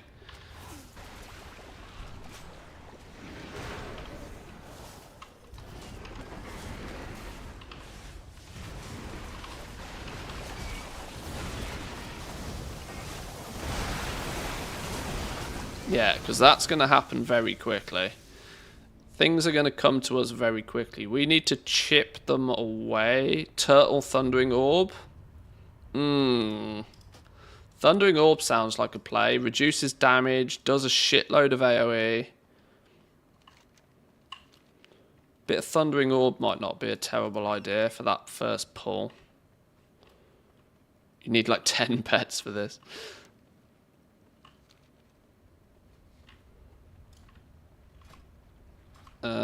Let's try Thundering Orb, because I think you are right. That's probably a good start, at least.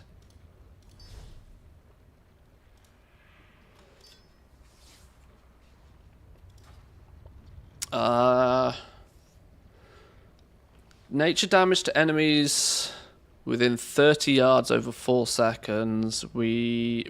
Damage taken is reduced by 50%. And you're immune to loss of control effects. It's that damage reduction that's going to be key, I reckon.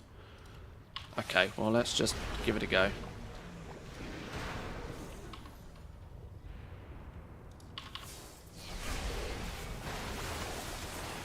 Unless we can kite them a little bit and let Student pick them off from afar. No, they get too close to us. As soon as they all start getting too close to us, we are foobarred. So, oh, hang on, wrong way.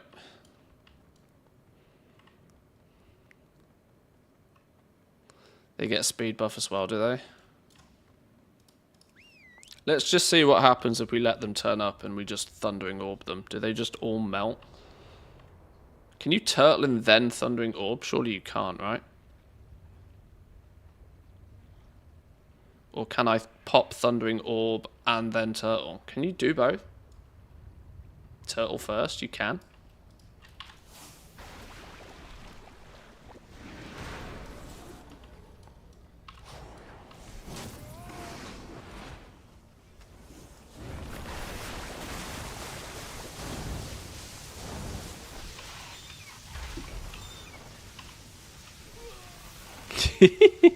Okay, okay, we need more damage.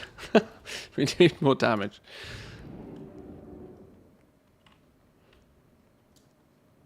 I think that's a timing thing. Soon as I start to take some serious damage, I think I pop Thundering Orb.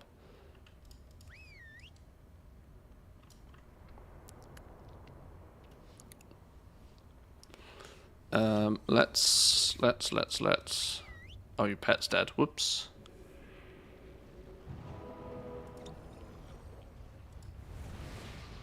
This would also be a really good time to actually properly learn this fight, like properly. I kind of roughly know what goes on with this, but I think you need to wait a few seconds, let them group up, then Turtle and Orb. Yeah, I think that's probably the play. Get stewed and pump in.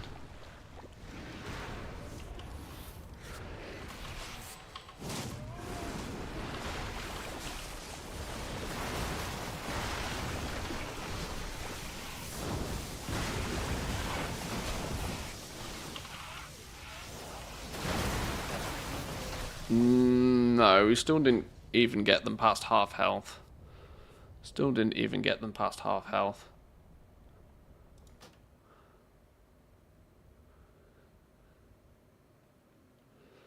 I should also point out I am in single target spec, which is the worst possible spec for this.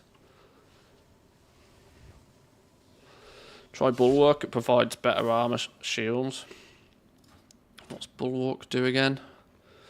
Channel blah blah blah for 10 seconds. Charge an enemy, removing all stuns and roots. Gain a shield, absorbing damage, taunting enemies.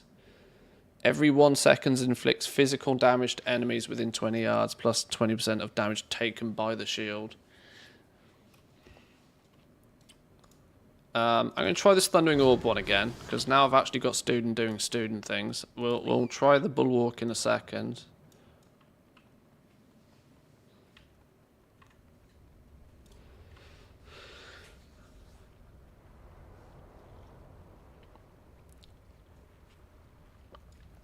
There are no more ways to level knowledge points for gathering professions aside the treaties, profession training quests, and the 6 random drops, also known as 11 points a week. Yeah, that's it. That's it. Well, obviously dragon shards, but right. Let's give this a go.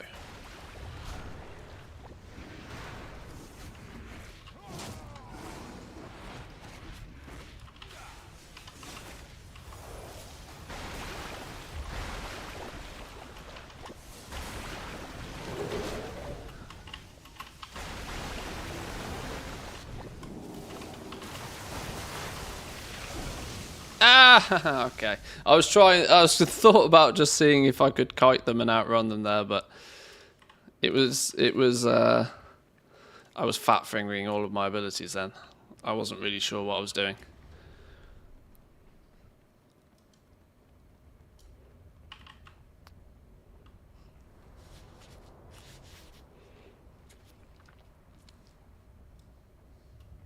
Come on, reset already.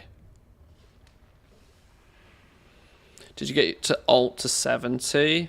If so, did you get 40k on it as well? I was getting, I haven't got the full 40k yet, but he's 65 and I picked up some of the stuff, yeah. Stand on the side and align with the small ads. DPS the nearest one ASAP, try and pick them off before the other side gets you, then pop the lightning orb. That's not a terrible idea. Because if I single target focus them down, they do die pretty fast.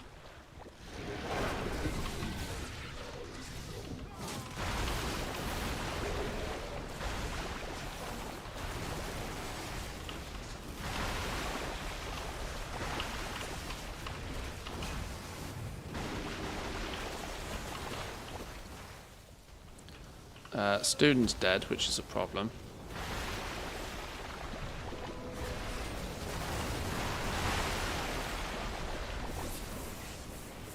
Oh. That reset the boss. Why did that reset the boss? It was going oh so well until the boss reset there. Why did that reset the boss? Okay, well let's just try that again.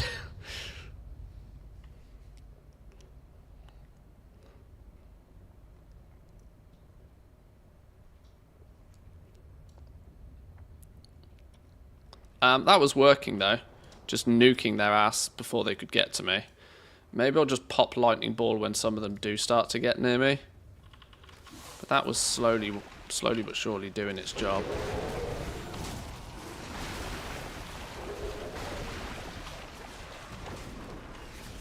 Student dying was a bit problematic.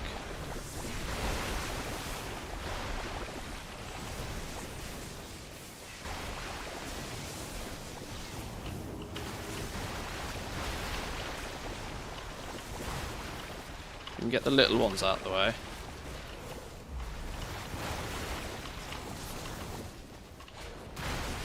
Okay, this is better. Let's get you out of the way. Let's get you gone.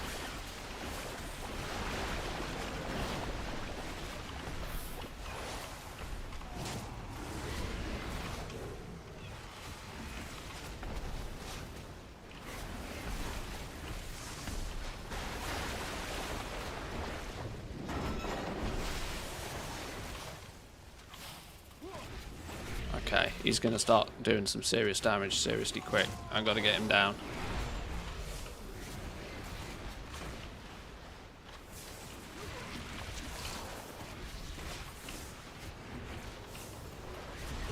I've still got cooldowns if he starts doing any stupid stuff. This works.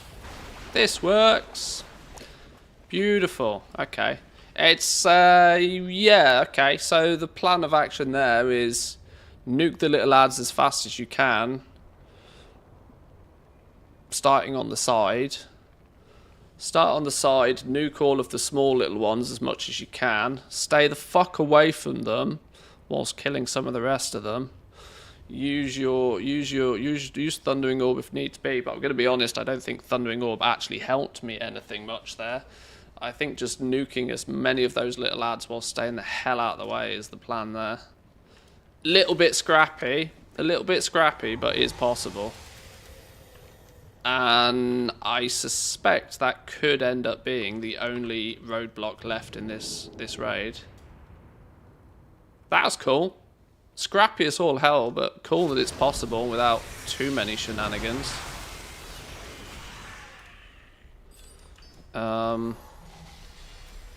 Let's put our metagem back to this one.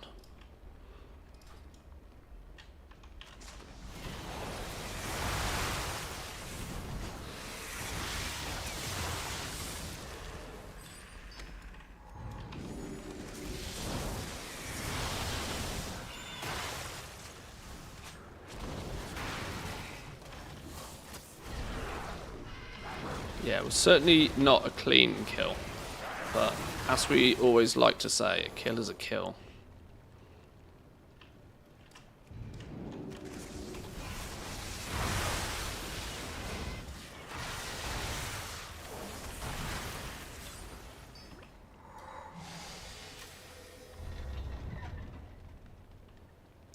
Right, this one could be fun. Show your enemy the meaning of pain. Yes, master. I will fight with my life.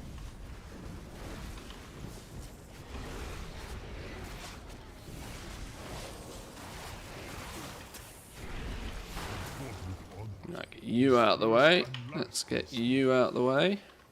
Strike quickly, Munch. Show them no mercy. They are no match for Mantu.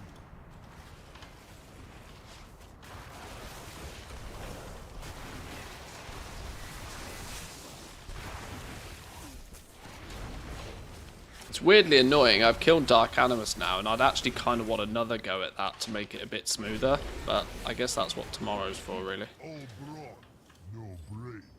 I might have to watch the stream footage back of that and see exactly what it was I actually did. I'm not too sure.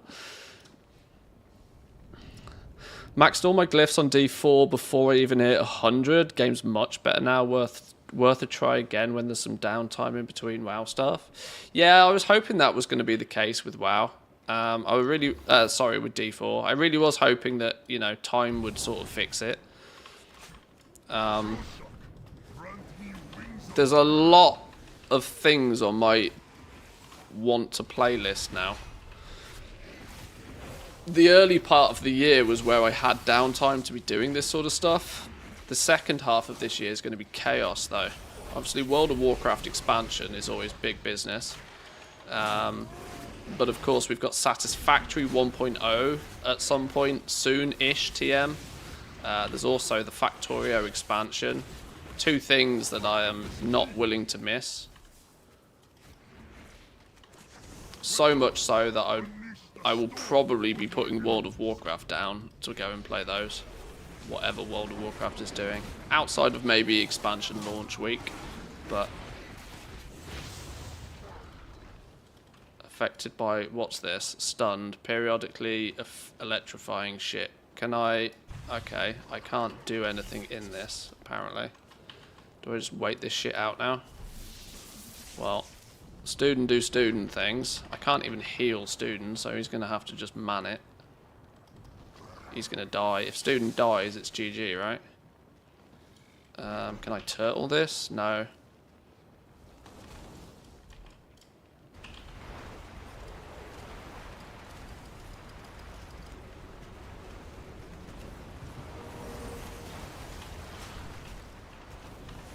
Okay.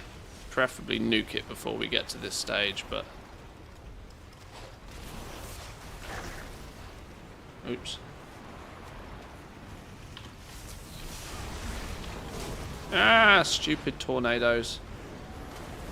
They don't seem to matter really all that much.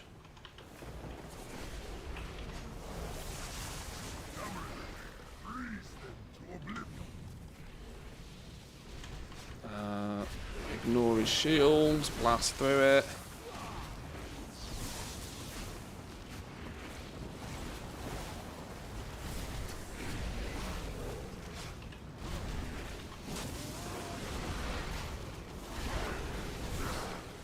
Worthless mongrels! I will kill you myself!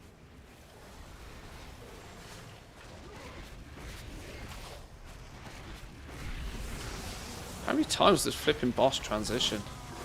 Feels like we killed him 4 times already.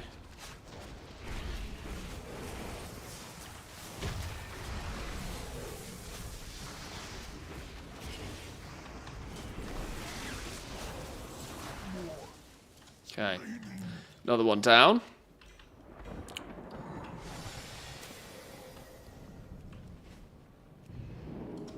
How many is that now? We've just got Twin Emperors and Lei Shen left. I'll be gutted if the War Within and Factorio 2 come out at the same time. I don't know how I'm going to deal with that situation. I really don't. I'm really hoping that the Factorio expansion doesn't launch until like October, November time at the very earliest. I wouldn't mind a Christmas release for that, if I'm in all honesty. I want the War Within to have at least be most of the way through its 11.0 patch before that turns up. Same with Satisfactory, if I'm honest. I don't quite know how I'm going to plan all of this out, because those are 2 games that are not just quick 20-hour campaign blasts. So it's going to be something I'm going to want to throw 100+ hours at.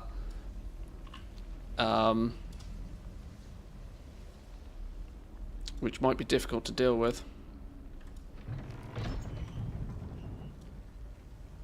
Recently started playing World of Warships and even looking to play a little bit of Captain of Industry.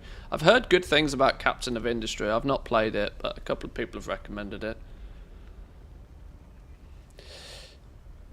You can take people who need Throne of Thunder normal next time. Just tell them to sit in a corner so you can do science.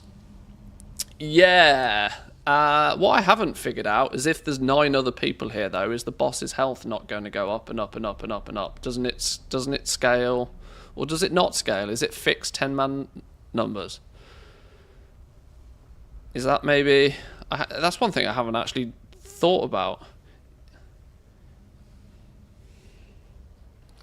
Base scale is 10, so maybe 9 people can just sit in the corner. Is that a thing? 9 people just sit in the corner and I just solo it? Because I mean that's something that I can definitely see being useful for people.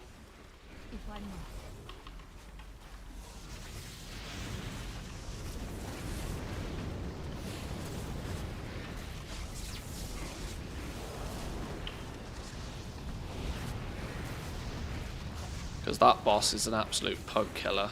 And that is the Dark Animus is the one boss that is going to stop people from getting their necklace.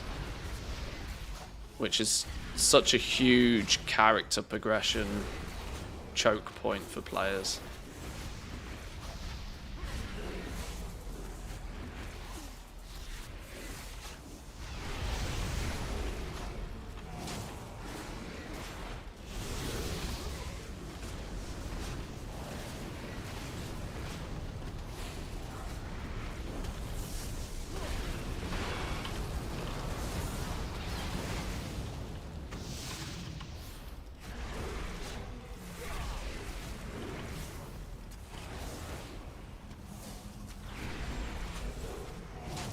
And the theory is, as I know I'm max geared now, but my cloak is only going to get stronger and stronger, which should mean over the days and weeks that this mode is still available, that it should in theory be easier and easier every time you do it. Not only because of like personal knowledge on how to do it more effectively, but the fact that you are still slowly, incrementally getting stronger. Captain of Industries just had a major update, which is why I picked it up now. Yeah, a few people have recommended it. I might get round to it, but there's a lot on my plate. Are you max geared? Yeah. Yeah, I hit max gear yesterday, which is why I'm trying this today. Yeah, full 476 gear, full epic gear, optimized epic gear as well. No trash stats. It's all like haste or mastery or crit or something. No speed or leech or any rubbish. We will not be changing a single piece of gear ever again on this toon, unless there's some magic update or some significant change to how the game plays. Now the real bronze grind begins. 600k down, not anything to show for it other than toon with lots of gear that will eventually turn into just a level 70 boost, which is so sad. But can I not get through the door? Why can't I go through the door? Because I'm going through the wrong door, that's why.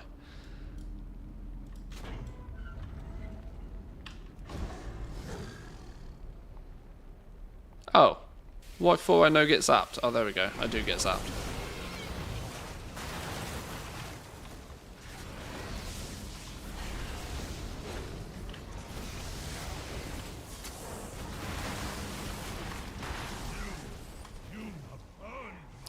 Okay, this is another boss which, surprise, surprise to nobody, I have no idea what's going on. So, let's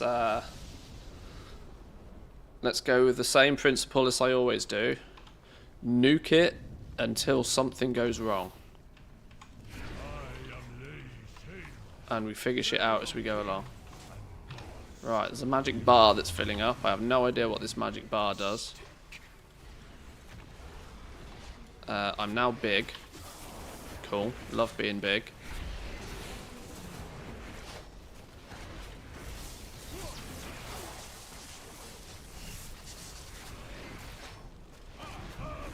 Thunderstruck. I'm going to stand in this just to see what it does.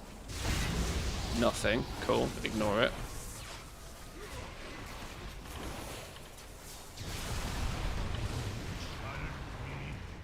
Right, he's off doing a thing.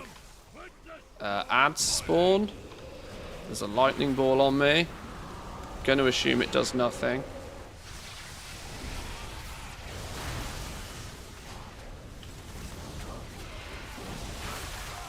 Student's not even doing student things. Right, I'm just going to stand here and take all of this to the face. Take it to the face.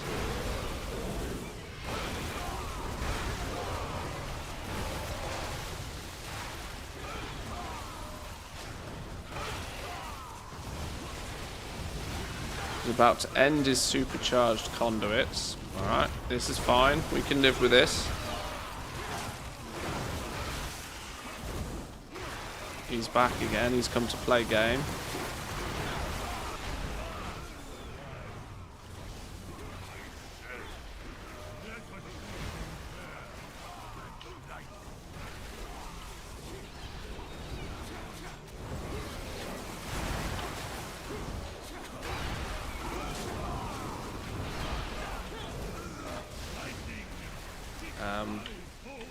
I don't think I should stand in that.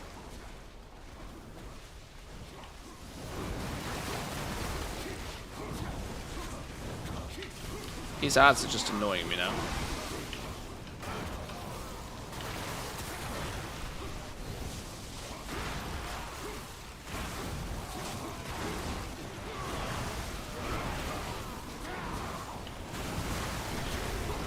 There's a lot of ads there.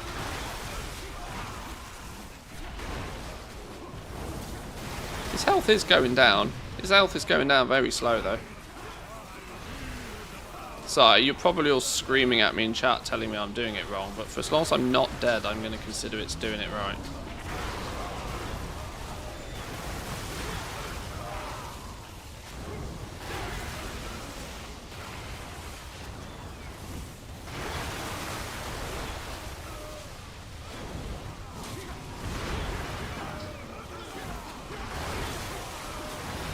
How long does this phase go on for? Does he come back in a minute? He must come back in a minute, mustn't he?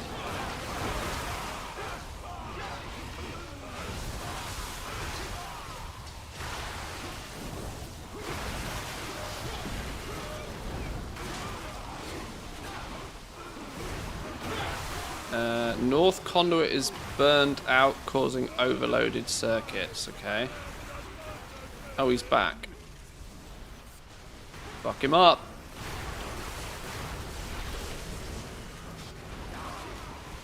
%. Let's not stand in that again. Oh, okay. Now we got some wind on the go. Come on, pet do pet things. Come on, pet do pet things.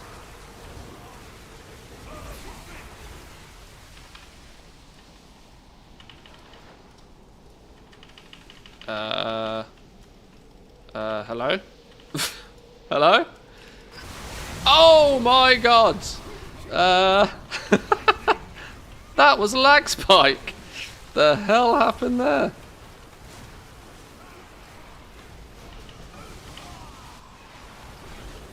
Well, he died. Okay. Okay. Well, he's dead. Okay, let's see what I was supposed to do then. You were supposed to soak the swirlies in the mid phases, but you can't solo all of them, so you get lots of ads. Look at our boy doing proper stream content, soloing stuff. Scuffed mind, but I wouldn't stay on the quarter of the arena that looks like it's being electrified. They all looked like they were being electrified. Too many ads lagged the instant server. That happened very often. You can't avoid getting ads as solo. Stand-in swirlies. Ads won't spawn. Okay, okay. Each orb you catch prevents it from spawning more ads. Oh, and I didn't catch any orbs anywhere. Okay, well, he still died. He still died. If in doubt, who cares he died? Who cares he died? Love that shit. Love that. Right, there's another one down then. GG. Let's do a... Let's get out of here. Let's loot everything. Let's do a recount of what we got to. We started with 10,794 bronze. I made a note of what we started with. There was one that looked more electrified. Oh, okay. I wasn't paying that much attention, clearly. Oh, Magua is dead. Cool. Or whatever its character's name is. Some bronze, some bronze, some bronze, some bronze, some bronze, some bronze, some bronze, some bronze, some bronze, some big boy bronzes, and then some greater bronzes. Cash monies. Let's nuke any gear, because we don't need none of that rubbish.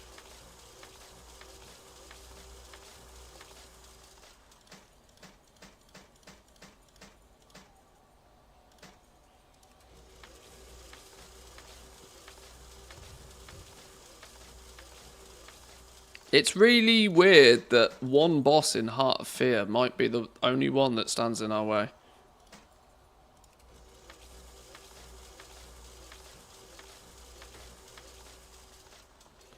Okay. Now, obviously what I haven't done here is scrapped any of the gems, so these numbers might not be totally as accurate, but 20,716.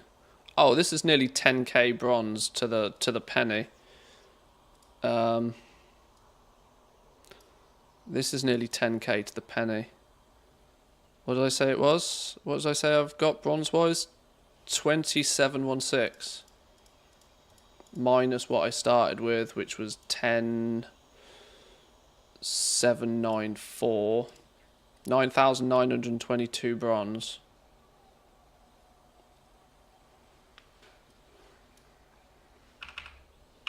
So give or take 10k bronze for a single TOT run, which is nice.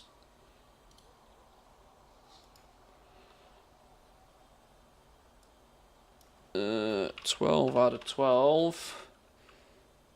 9,922 bronze.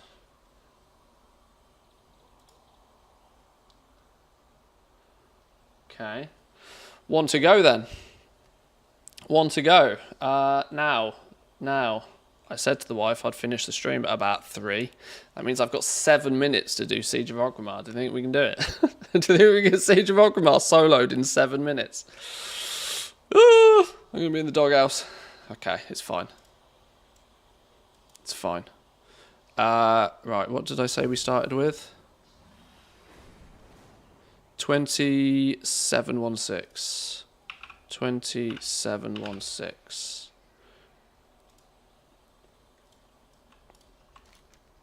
Oh, well, luckily Siege of Orgrimmar's right in front of my nose.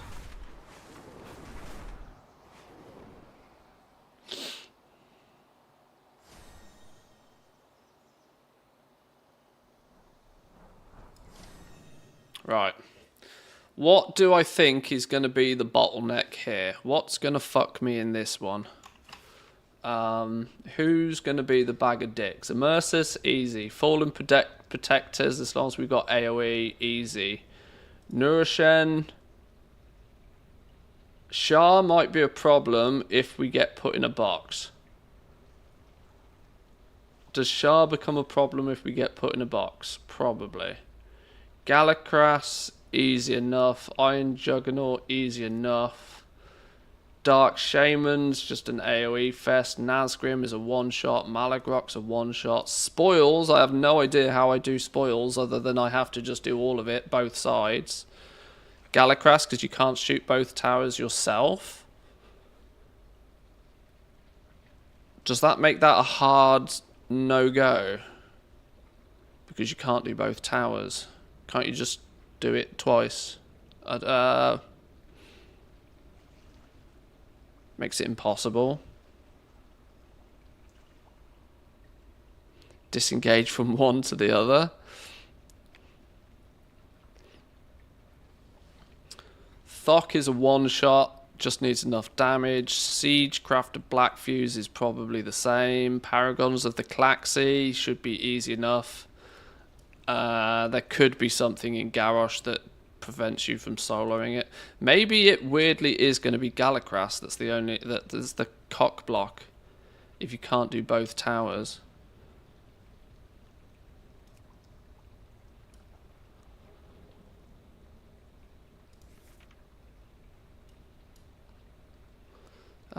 Defeat the Guardians will give you access to the anti-air turrets. 2 well-timed anti-air turret shots will send Gallicross spiraling towards the ground. That doesn't necessarily mean both of them at the same time, right? Is it maybe heroic where you have to shoot it with both towers at the same time? On regular retail, you can solo it by just shooting it twice. Doesn't work in Pandaria. Oh, you've just tried.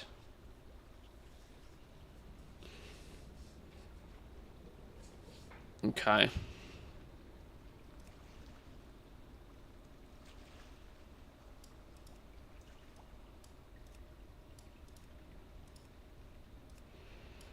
What changes on this fight with it being in heroic? Or nothing?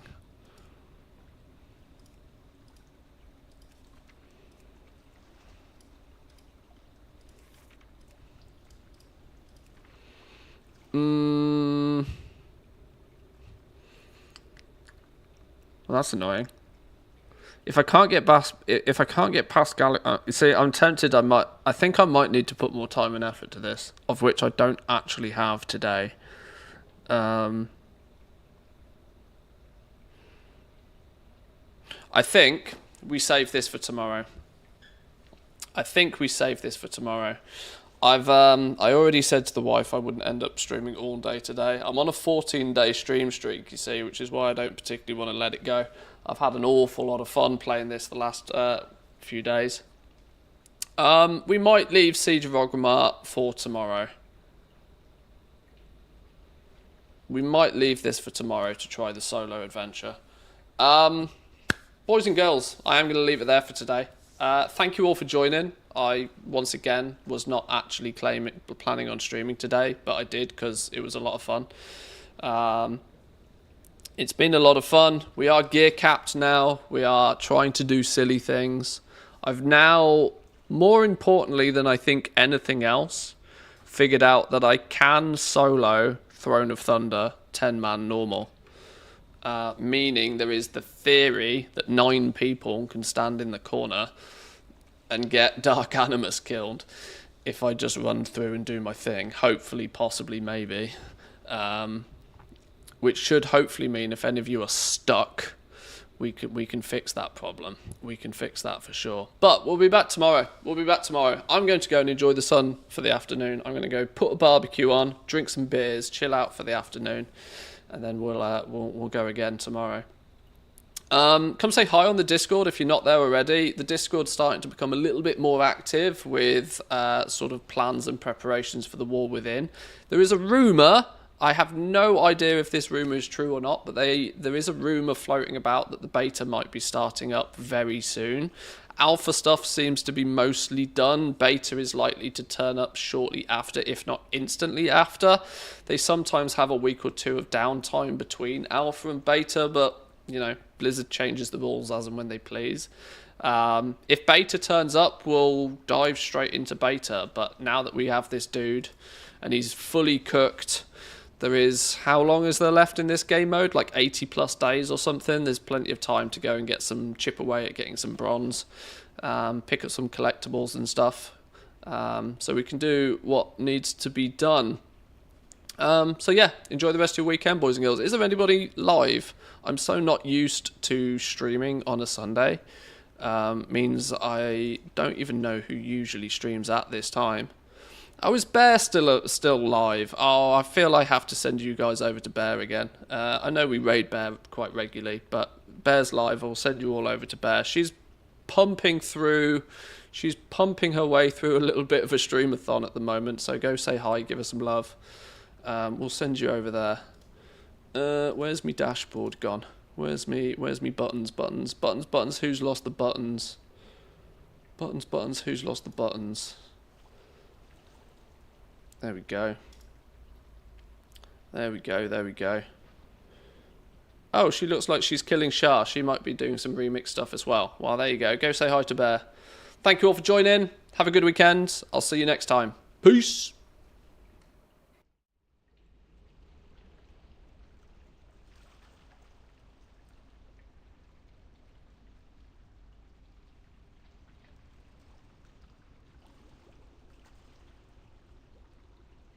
I didn't farm for bronze. I killed lots and lots of bosses every single day.